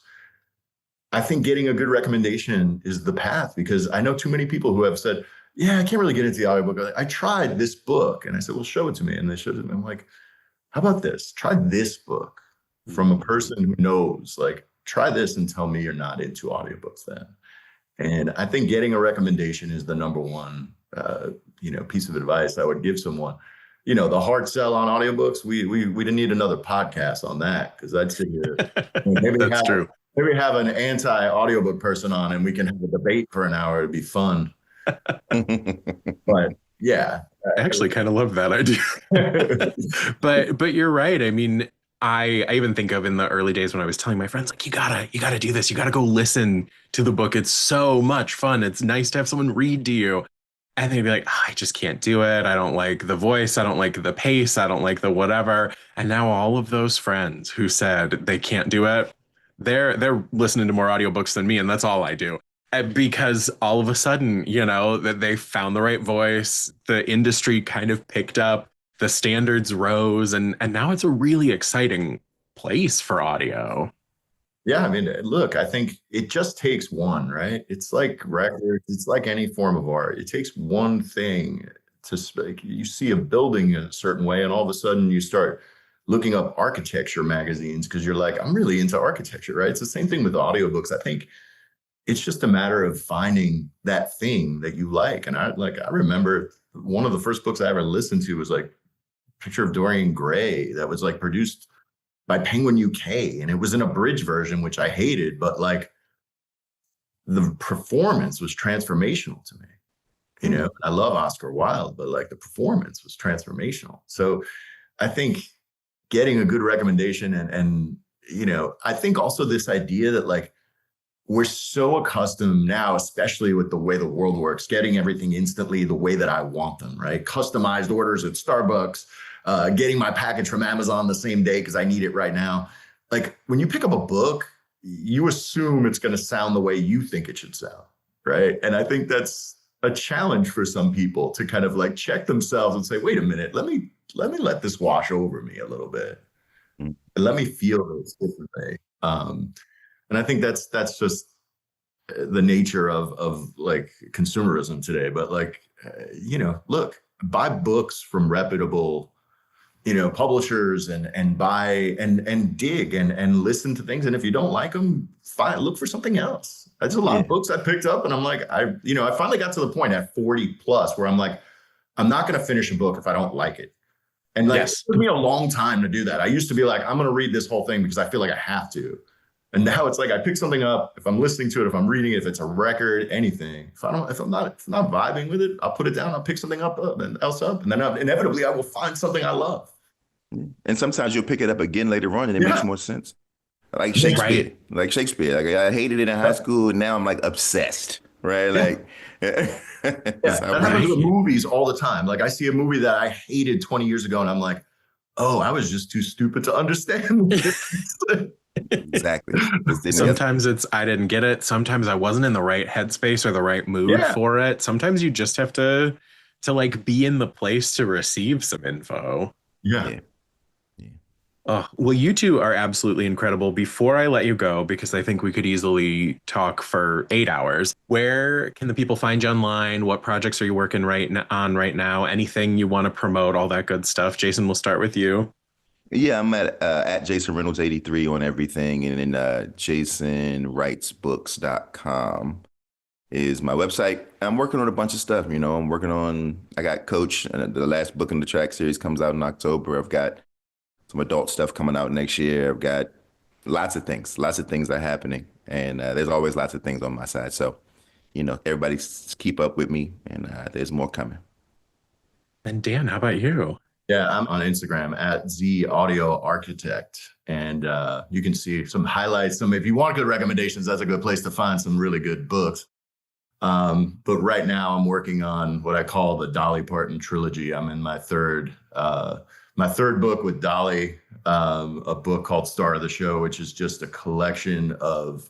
It's a highly designed book, but we make these kind of audio experiences around them from interviews with Dolly that are just the history of her touring and how prolific, a woman and an artist she is. I mean, she's one of the most important artists, I would say, and female artists specifically in American history, just based on, think about just her history. She's a female artist who came up in the 60s. She owns everything. And she is like badass. She owns everything. I mean, She owns everything. and In all the best ways possible. She Yeah. owns everything. She owns everything, and she should. but I think, the great thing about these audiobooks is that it's her talking. It's not like her reading a script. It's her talking. There's other contributors that talk about Dolly. And there's a ton of really great music on it. So it's certainly a leap from soundtrack to go back to Dolly, but Great, though. I learned so much about her, and I think it's really fun listen. So yeah, and look for Star of the Show out. But before you do that, you got to make sure you listen to soundtrack. Absolutely. You gotta. It's linked. Everything is linked everywhere. Check it out, including the behind the scenes featurette for the making of soundtrack that is in the show notes as well. So make sure you check out and see all of the great work that Jason and Dan did on this project. Thank you both so much for being here and talking to audiobooks with me. You got Thanks it, for man. having us, Joe. All right, and now we're going to transition to some book recommendations. Well, hey everyone. I hope you're enjoying episode 1 of the new Book Lounge by Libby. We are at the midpoint of our episode, and this is the time where I'll come in every week to give you a moment. If this is where you need to pause and resume later, or take a break, step away, pick up the kids from school, whatever you gotta do, this is where I will hit that midpoint, give you a tip or a trick, share a cool blog on libbylife.com. Side note, Libby Life is the place to go for all sorts of amazing recommendations and articles. Plus, there's a weekly newsletter you can sign up for. Not to mention, you'll also find some Libby Life exclusives, content from this podcast. So there are some different segments I've recorded with our author guests, and you can find those exclusives at libbylife.com. I'll also use this as a time to show off some neat merch from our merch store, plotthreadshop.com. All profits from plotthreadshop.com are donated to the American Library Association's Office of Diversity, Literacy, and Outreach Services. Or I might just give us all a second to breathe. This week, since we're celebrating Audiobook Month, I wanted to take a moment and show you how you can use filters in Libby to find audiobooks by duration. So let's hop into Libby and check it out. Now that we are in Libby, I'm in my demo library here. You're going to see different things on your screen. Every library in Libby is different because your library curates it just like they do with their physical collection. Now, you'll get many a tip and trick from me throughout this season, so I won't be covering a ton today, just showing you how to filter by duration. So we have some filters up here, but I do want to give you a little extra insight. So if we hop into any of these curated lists, as we scroll through, like Onyx Storm Read-Alikes, you'll also see filters at the top. You can click in and narrow down your search results just by using filters. Now we're only looking at audiobooks. And if we tap on those 3 lines, we can choose additional options as well. There are things like sort by popularity or random or release date. You can look at just the first in the series or books that are only standalone. And since we're in a curated list, we are now looking at a very small selection of books here. But if we go back into our library main page here, we can sort our whole collection by going into the filters here. So I'm going to go in and come down to Format and choose Audiobooks. After I choose Audiobooks, I can say Show. And now I'm looking at all of the audiobooks in my demo library. There are over 25,000 titles in here alone. From there, I can add additional filters. And there's all sorts of things we can do. I will point out you might want to choose Available Now, because let's say we're going on a road trip tomorrow. I don't want to have to join a wait list. And then if you continue down, you can choose the duration. So since we have so many audiobooks in this demo that we're looking at, even with those filters in place, you can see there are thousands at every time scale. If you know you've got a short road trip ahead of you, maybe you just need a 3 or 4 hour audiobook, you can choose that as the duration. And I'm going to choose first in series as well, so we can show you how quickly you can pick something. So now we've got 90 titles in everything. And this is everything I can look at that is an audiobook I can borrow right away. It's first in the series, and they're between 3 to 4 hours long. Now, all you need to do is scroll through and find your next great listen. Of course, remember, you can go back in here and add additional things like subject. So if you know exactly the vibe you're looking for, you can narrow down further and you can see what kind of numbers you're going to get resulting. So I'm just going to choose historical fiction. And now we're looking at 13 titles. You can also include things like age range if you want to make sure that you're not seeing juvenile or young adult content, or if that's exactly what you're looking for, you can make sure you're only seeing that. Now, if you back yourself into a corner, you don't have enough options, you can always just come up to the top, hit that little X, and remove the filter, and we're back up to 90 titles. Ta-da! We did it. So with that, you can really customize your Libby experience, whether you want to pin filters to lock in what you love, which we'll talk about in a later tip, or use them to find what you need right now. These are great ways to explore. And now let's head into our next segment, book recommendations. Well, hey everyone, since this is our first segment like this is our first episode of the season of Book Lounge, I wanted to take a moment to just say hello and introduce what you can expect in this portion of the show. So we have wrapped up part 1, where we had a group of author, narrators, people from the publishing industry to talk and share about the audiobook industry, the audiobook creation process.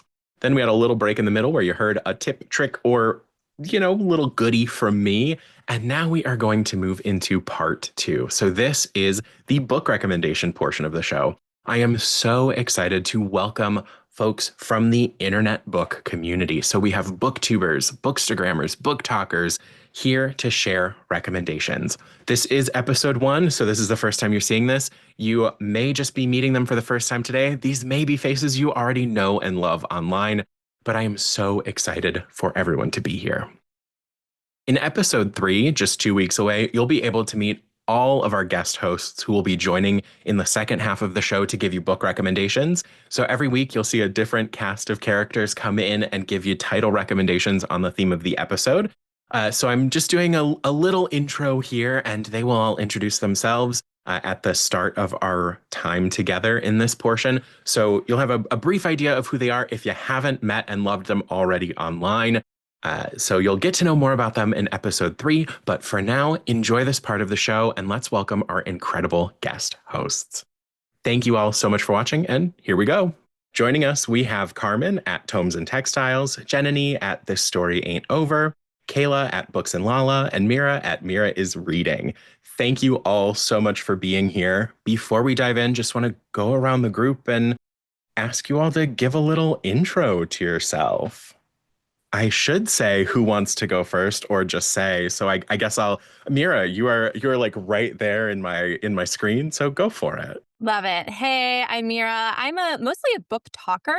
I've moved over into Bookstagram a little bit as society has forced me, but I love to post book reviews, recommendation lists, and then jump on trends as a way to highlight books you might not have read yet or like don't see many people talking about. Amazing. Kayla, how about you? I'm Kayla. I have been posting twice weekly on my YouTube channel, Books and Lala, for 10 years. I do stuff on Instagram and TikTok too. I read around 20 books a month, mostly fiction.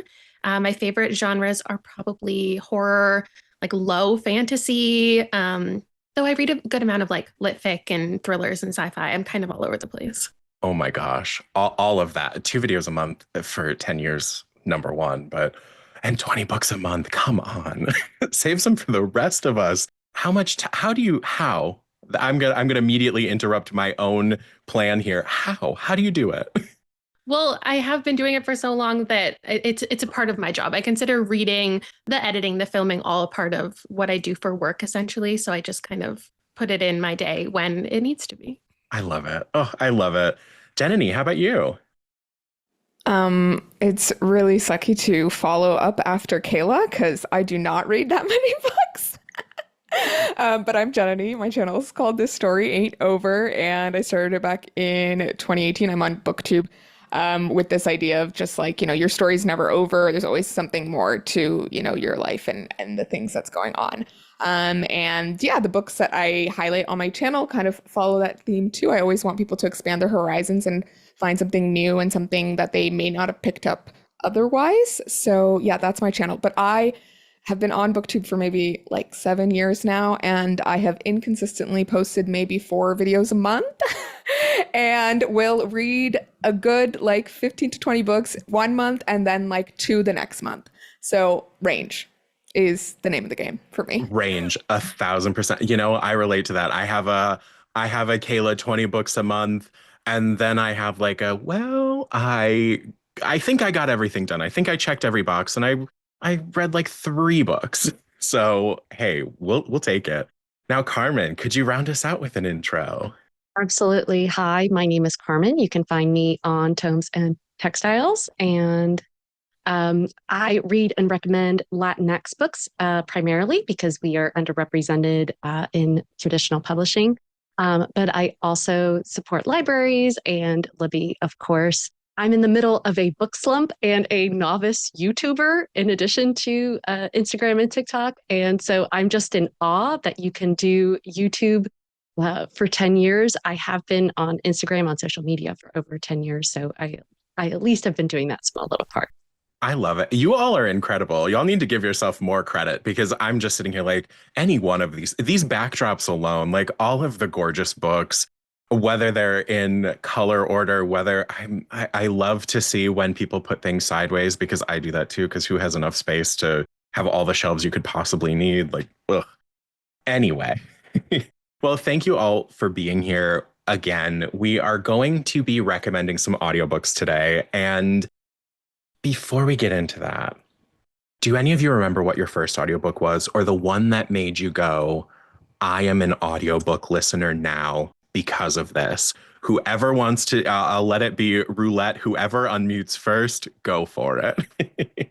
Oh my God. When I was growing up, my family and I went on road trips all the time. And it was just me and my parents in the car, and they did not want to spend 10 hours with a 7-year-old.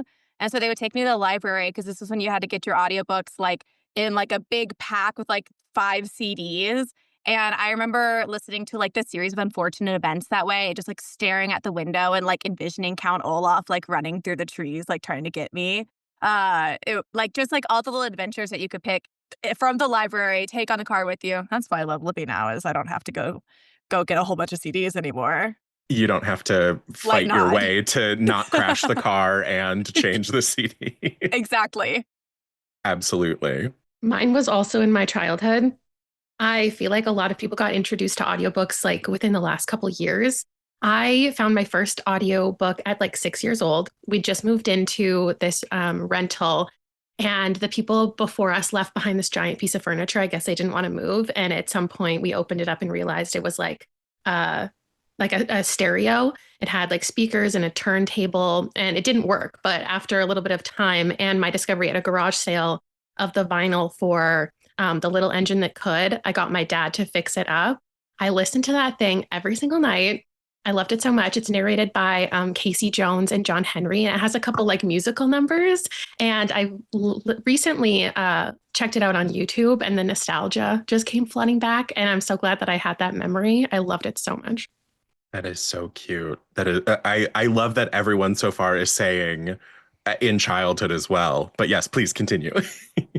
Well, my childhood was probably a little bit before everyone else's, but I remember as a kid, I had a tiny little portable record player, and I got these they were like Disney Golden books, and I remember the first one I got in the series was Cinderella, and it was like a little 45, and I would put it on my little record player, and I would listen to the book as I was reading it.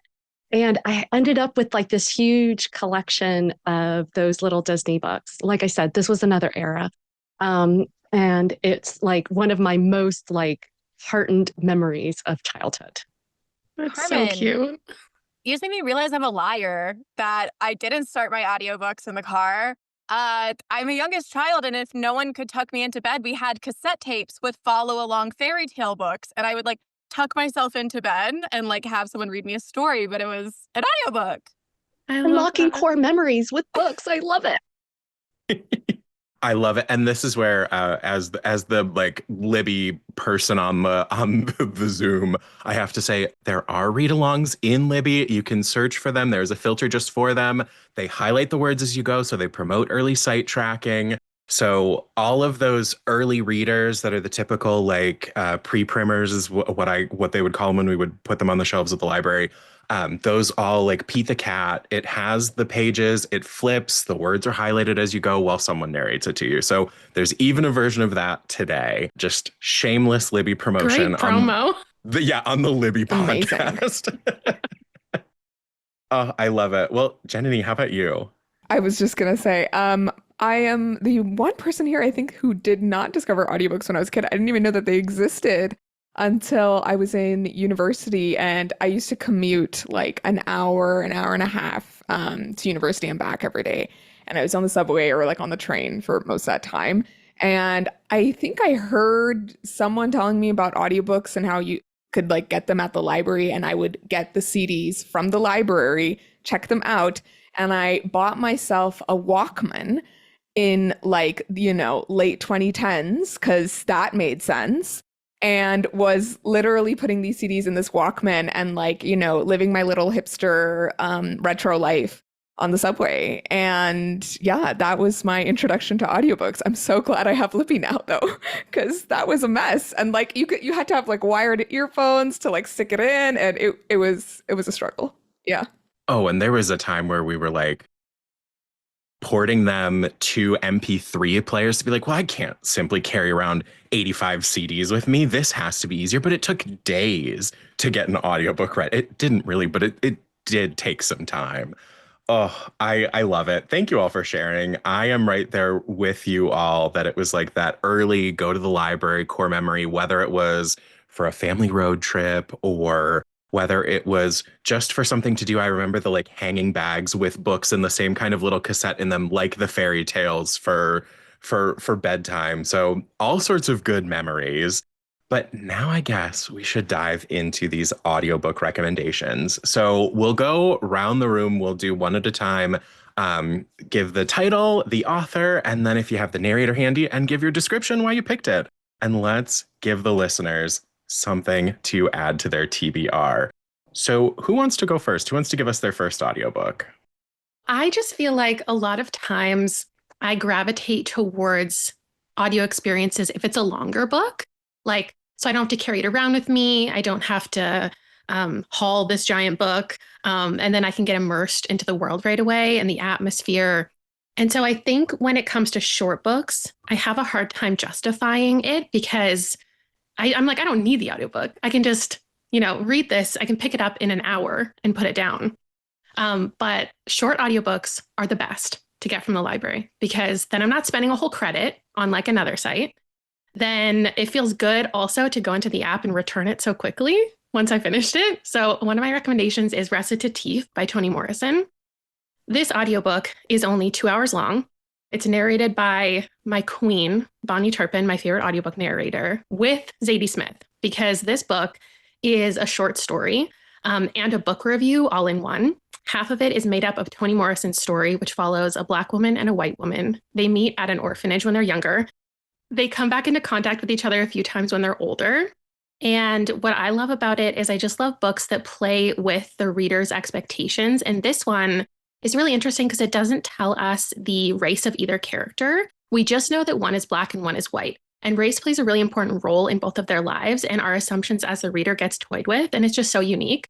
But then the other half of this whole book, there's a whole like 50 pages or an hour that is Zadie Smith's review, essentially, of Recitative. Because it's an anniversary edition. And often you have like a prolific author who comes and does an intro. And Zadie Smith just gushes over Recitative for an hour. And it's so good to listen to. I would really, really recommend the audiobook of this more than the physical experience. I love it. I love it. Coming in with another tip, there is a recent update to the Libby app where you can filter audiobooks by length. So if you're always looking for just a quick little jaunt, don't know why I'm full of tips today, but there you go, listeners. No, but that feature is like one of those things where I was like, fell to my knees in a Walgreens when that got announced, like was so excited. was one that I feel like people asked for forever. And when it finally came, I went, oh, I can't wait to see everyone be so happy. Jananie, how about your first pick? Ooh, okay. So my first pick is Enter Ghosts by Isabella Hamad, and it's narrated by Nadia Albina. And this book's really cool because it's by a Palestinian British author, and it follows our main character who travels to Haifa to visit her sister.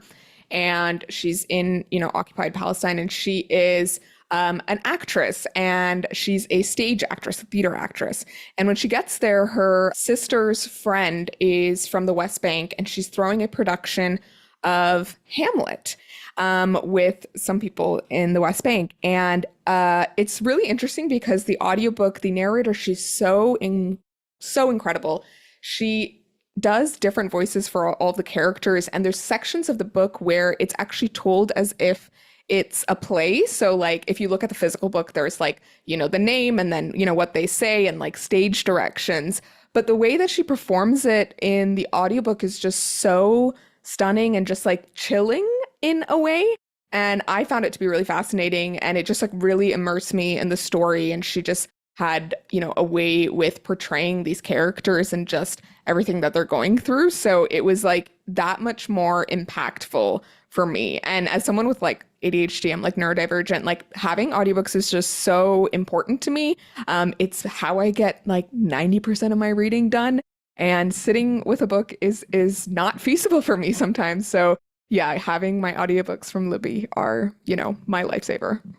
Oh, absolutely. That was the biggest change up for me of just like embrace what your brain needs, whether it's shift up the format, shift up the way you're reading it. It's a dream.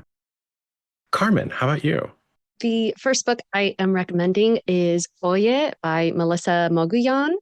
And this is a contemporary adult literary fiction. And the really interesting thing about this book is that it is told through one-sided telephone conversations and voicemails. And our primary character is the one point of view we have who's delivering all of these conversations. And so you're only hearing one side, and you can only imagine what the other side of conversations is. This deals with 3 generations of women from the same Colombian American family. And it's the grandmother who is the most dramatic person who has ever lived.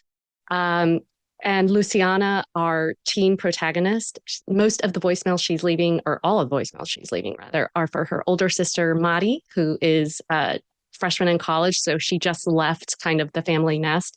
And then there is Luciana's mother, who she does not get along with at all.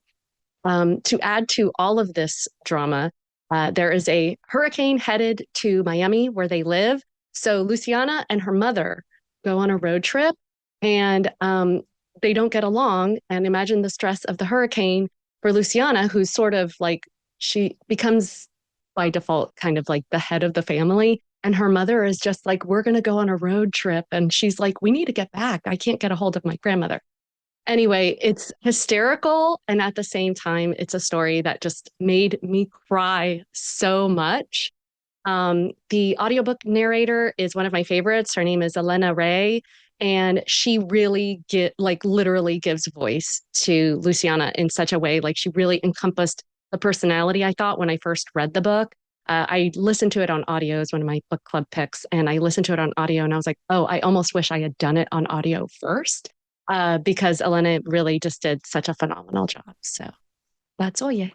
And what a beautiful cover. When you held that up, I was just like, oh my gosh, that's that's not lovely? And there's all these little details on it, like that's a telephone, like a little telephone thing and the telephone cord. And then there's an alligator for Florida. And then there's like a little stamp here. Yeah, it's gorgeous, right?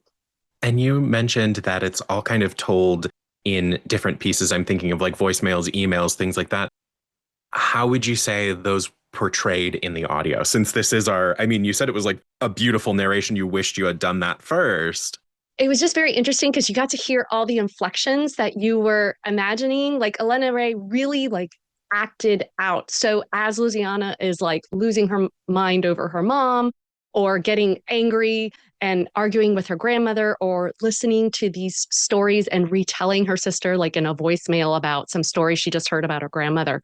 You got this emotional impact that obviously reading the book gives you, but like, I don't know, it just added, it was like listening to like a radio teleplay or something like that. It's like I felt more immersed by it. I love it. Oh, that sounds so good. Well, we're not even through our first round, and I'm sure you're all scrambling your TBRs right now. Meara, can you give us your first pick? Yeah. So, I think everyone's books that they've given so far really speak to the like concept of there's some books that just like, if you don't listen to it, you missed half the beauty of it. And the book that I'm going to recommend also kind of falls into that category. It's The Weight of Blood by Tiffany D. Jackson. It is a full cast recording of a retelling of Carrie. The narrators are J.D. Jackson, Sarah Molo Christensen, Joy Nash, Christopher Salazar, and Karen Molina White. And they do a phenomenal job of just like teleporting you through this story. And even if you already know the story of Carrie, you're still like on the edge of your seat, like what could happen next.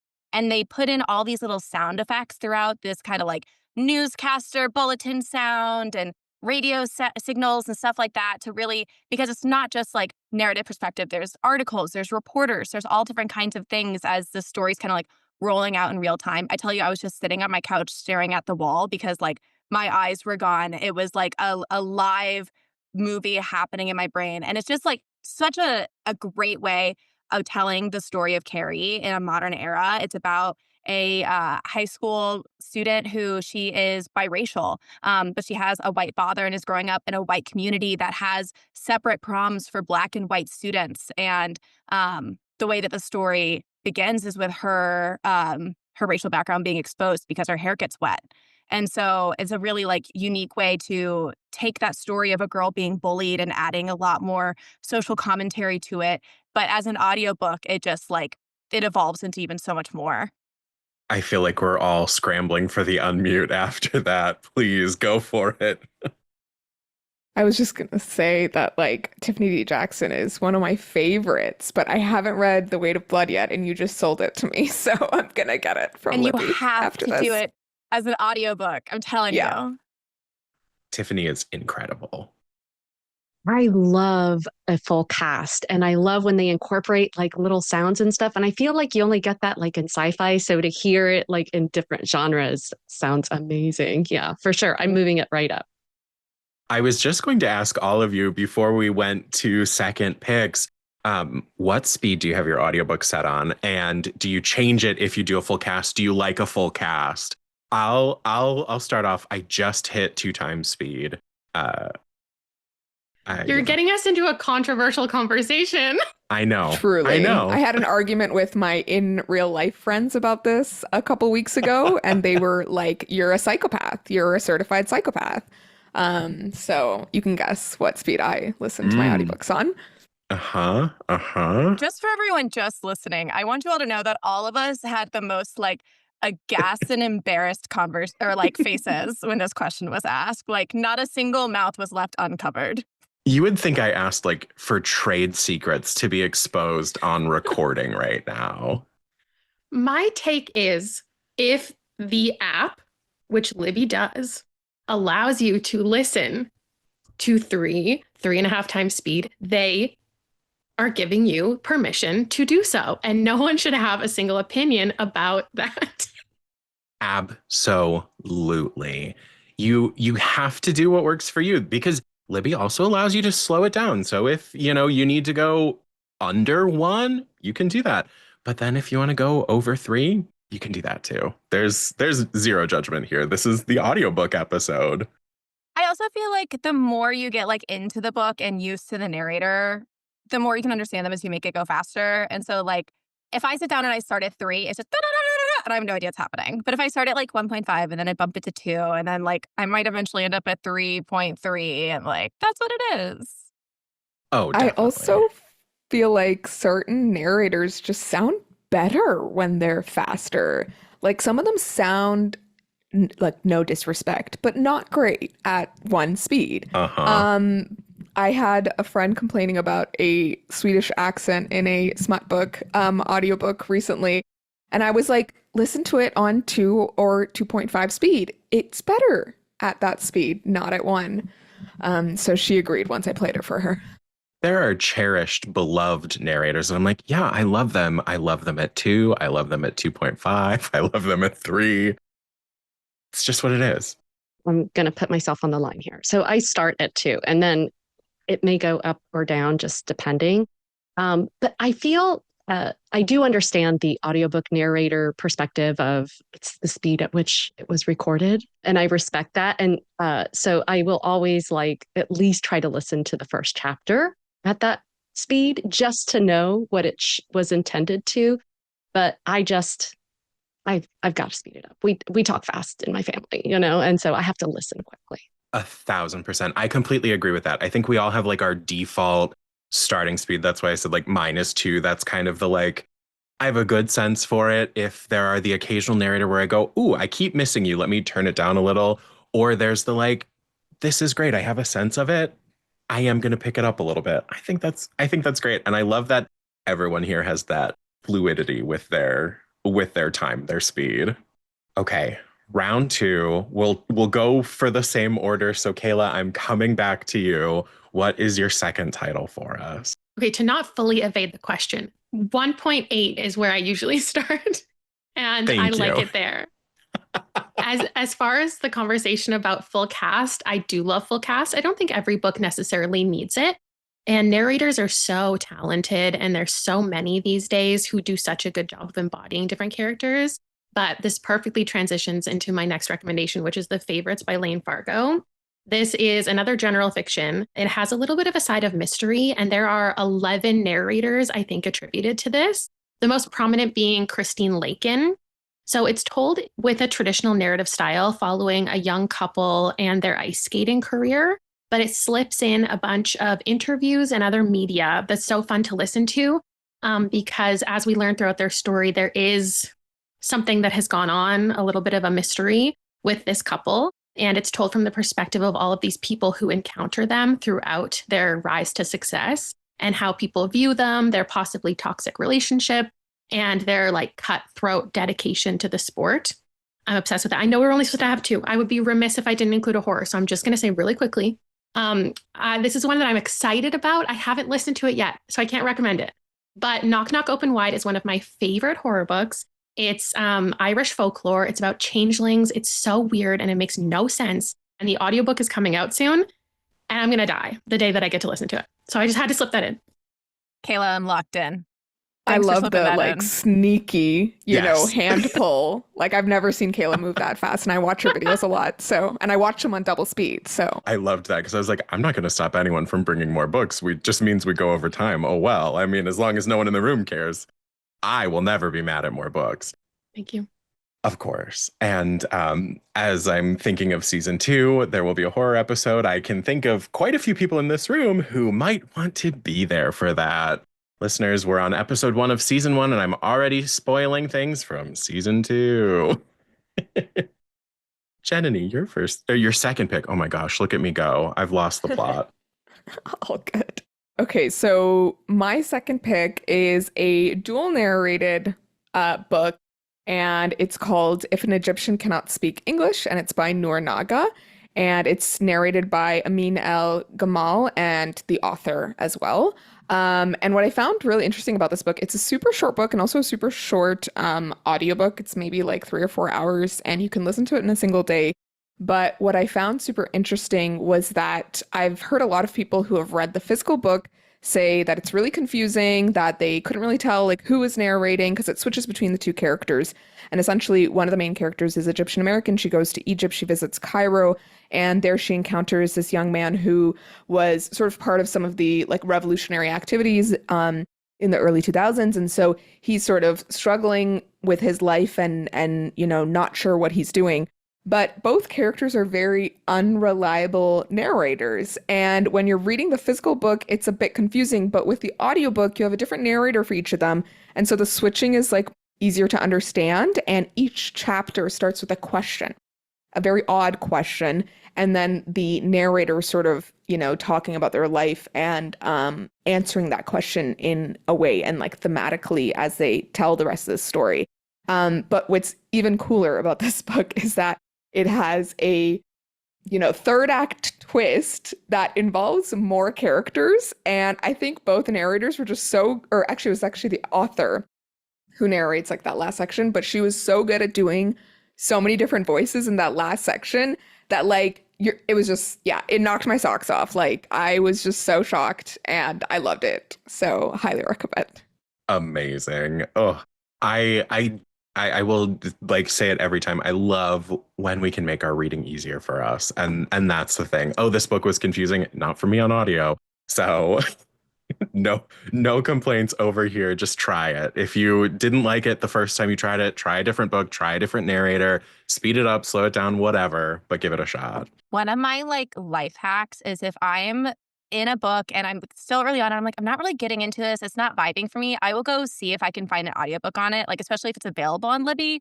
Sometimes I'll buy it somewhere else, and just changing the format, I'm like, oh, this book has clicked for me. Yeah, I totally agree. There's been so many books that have been like that for me, or a book that I've DNF'd in the past, and then I've picked it up again with the audiobook later on, and I'm like, oh, now my brain wants to listen, or pay attention. So, yeah. Absolutely. Well, Carmen, your next book? Hello. So my next book is You Dreamed of Empires by Álvaro Enrique.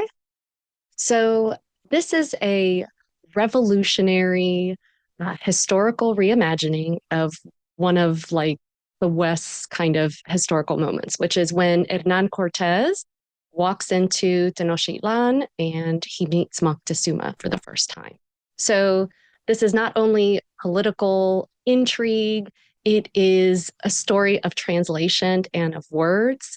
The audiobook narrator is Gabriel Porras, and he very much brings to life the natual, the names, and he adds the kind of wink and a nod that when I first read the book, as you can see, there's a million tabs for anyone who isn't watching. This story, Gabriel really, again, brings it to life. And the really interesting thing about this, so we love full cast, but this has, I don't know what to call it. I've been calling it audio Easter eggs. So the second time I read the book, I was immersively reading it. So I was listening and I was reading through, and there's 2 points in this book where the word read is used, but on the audiobook, it says listen. And yeah, so they even took that kind of extra amount of care with the audiobook to do that. And it's the first time I've ever noticed that they changed some words in the book to acknowledge the fact that you would be listening as an audiobook listener. So that was a very special listening experience for me. I love that. I feel like I just had that similarly recently, where it was the first time I felt like I had heard them say, oh, and thank you for listening to this, or just some part that acknowledged you are in this format, and it's bringing the life to this form of reading. In Dylan Mulvaney's book that she just put out, I think it's called Notes from a Paper Doll. It's about her experience with transitioning in TikTok fame. And she reads, she's like, and if you're listening to this, here's what the picture next to this is going to look like. And that was very nice to be able to know that there's sketches in the book and be told what they are. Yeah, I was going to say that I listen to a lot of memoirs as well. I love listening to audiobooks for memoirs. And oftentimes authors will say, oh, and if you're listening to this, or they'll describe, if there's an image or a figure or something, and they're very aware of the format, which is kind of cool. I love it. I love it. Oh, so good. It's nice to be thought about. It's nice to see everything beautifully put together. All right, Meara, your last pick. Well, speaking of memoirs, authors reading their own books, my last pick is Everything is Tuberculosis by John Green. He just put it out. I just listened to it for the first time. I already, I turned to my friend and I was like, I'm going to listen to this at least 2 more times. The Anthropocene Reviewed is one of my favorite audiobooks of all time. And so I had high hopes for Everything is Tuberculosis. I totally met them. He meets this topic with such care and empathy and respect for everyone who has done this work before him, everyone who has lived and is living with tuberculosis, of you as the reader probably not knowing a lot, being ignorant to the topic. And he's one of the few people, 1, I will always listen to anything he reads. 2, I do not listen to him sped up past 1.5. He is someone that I listen to almost exactly as recorded, which is rare. And even at that point, I was like sitting there and like my brain was still like 7 paragraphs behind and I was still focused on something. And he's already like, and now here's how this is impacted 200 years later. And I'm like, John, no, I'm still in 1500. So it's just fantastic. If you were thinking about listening to it, even if you're like, I don't know if I care about tuberculosis, it's very short. It's like a 250-page book. You will learn so much about the past, the present, the future, politics, society, the global politics, the world, people individually. He has lots of beautiful thoughts about like death and death culture and how we deal with death and illness and how we think about things in a grand scale versus like just caring about one person. You don't have to care about the grand scale. You can care about the individual and still be meaningful. And he does a beautiful afterword that really just gives you, it's so awful. He's like, here's all these other books that you should listen to if you're interested in this or read. And I was like, John, I have so many other books to read. Come on. But they all sound so amazing. So definitely recommend it.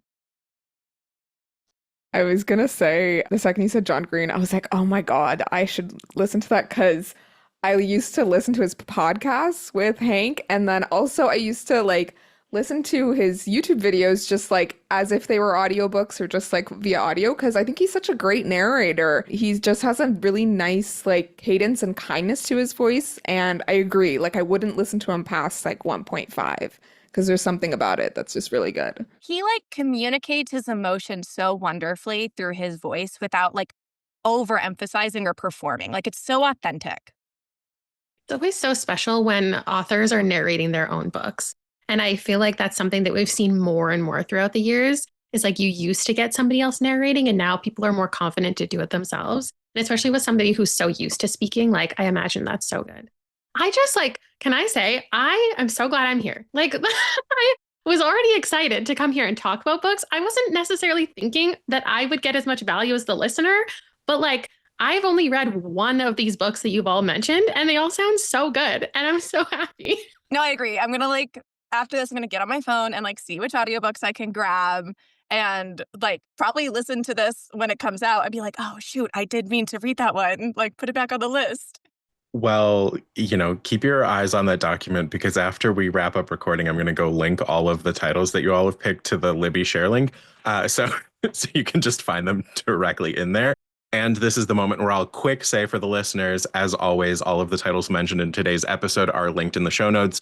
You can click right over to them and find them in Libby, or at least use that as a jumping off point for wherever you want to read or listen. Thank you all. I'm so excited to hear you're all excited. But before we wrap anything up, any other thoughts on audiobooks? Any other things that you have to like get out there while we're in this space together? Anything like that? Because it's audiobook month. We're fun and excited and happy. I think that for a lot of people, they are hesitant towards audiobooks. And I guarantee you will find something that works for you. You might just be in the wrong genre, or you might not have found like your perfect narrator. It literally took me until finding Bonnie Turpin to find a narrator that I felt was really like doing something different to get me hooked into an audiobook.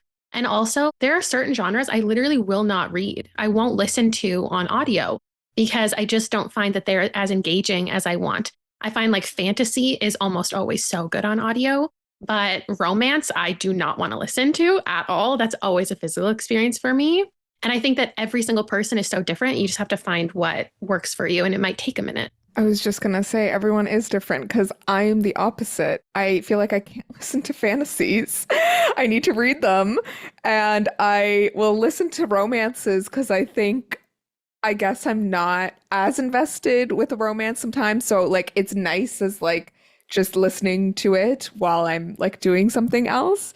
But yeah, I feel like it's so subjective. So a lot of times what like works for you and you recommend to someone, it might not work for them. But it's just a matter of like, yeah, finding the right genre or narrator or just even speed. I know a lot of people in my real life who really prefer listening to nonfiction in audio and then fiction on physical or whatever, or the opposite. So yeah, it just really depends. And I think, yeah, you just have to explore. And Libby is great for that, to do all the exploring.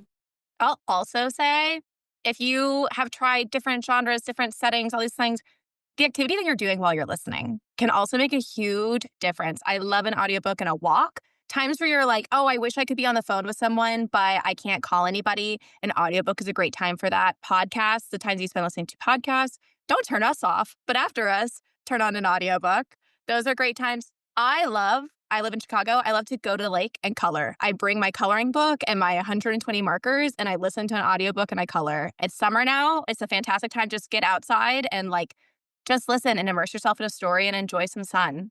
I feel like audiobooks are another way to explore what type of reader you are and your favorite genre, and the books you may physically read or in ebooks. You may have a different favorite audiobook genre. So it's definitely something that opens up reading. And for me personally, I'm not a competitive reader, but I do read twice as much because of audiobooks. And so if you're looking to read more, listening to audiobooks, it's like in the car, like Meara was saying, in the car, on a walk, folding laundry or doing dishes, like these things that are monotonous that you don't enjoy, an audiobook can really change and elevate.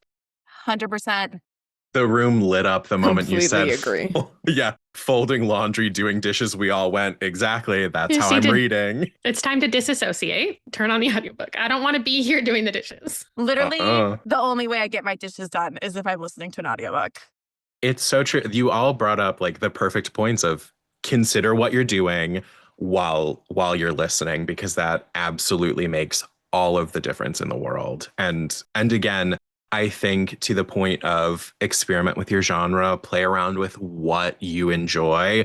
I'd always loved horror movies, but I didn't find my love of horror books until I started doing the podcast 3 years ago. And it took a while in that when I was like, what is my specialty? What do I love here? And there's something about getting creeped out in your own house in the middle of the night because you have your AirPods in and a horror book playing, and a stray cat knocks over your garbage can and all of a sudden you're, cowering somewhere. But it's an experience I wouldn't get rid of. Well, thank you all. Thank you for being here. Thank you for sharing. And now to the closing from me in a different outfit. Y'all, I can't believe we're at the end of the first episode of season 1 of Book Lounge by Libby. Welcome to the rebrand. Welcome to the new show. I hope you're loving this format. What an incredible look at audiobooks from the inside to help us celebrate Audiobook Month. Thanks to Carter, Patrick, and Allyson, we got to see the dynamics of that author-narrator pairing. And with Catherine and Almeida joining in as well, we got some fascinating insight behind the new audiobook imprint at Sourcebooks. With Jason and Dan, we were able to look at the power of sound with Jason's audio original soundtrack. Then we got incredible recommendations from our guest hosts, Kayla, Jananie, Carmen, and Meara, that will keep the audiobooks bumping all year long. Thank you so much for joining me today for the new show. Make sure you're subscribed and following. You won't want to miss next week's episode when I'm celebrating Pride Month with Juno Dawson, Andrew Joseph White, Susie Dumond, and Emily Austin. If you enjoyed this conversation, be sure to follow Book Lounge by Libby on your favorite podcast app and check out the Libby app YouTube channel for our video content. You can also find us on social at libby.app, and you can send questions, comments, or suggestions for future episodes to bookloungebyLibby@overdrive.com. If you're loving the show, a quick rating or review helps more book lovers find us. Thank you so much for joining me today, and as always, happy reading! You can sample and borrow the books from today's episode in the Libby app, or if you're a librarian, find them for purchase in Overdrive Marketplace. Book Lounge by Libby is a proud Evergreen Podcast signature program. Explore more amazing shows at evergreenpodcasts.com. This podcast is produced and recorded by me, Joe Skelly, with editing by Andrew Alonso. Our theme music is High Five by Rex Banner, used with permission. Book Lounge by Libby is presented by the Libby app. Learn more at libbylife.com/booklounge.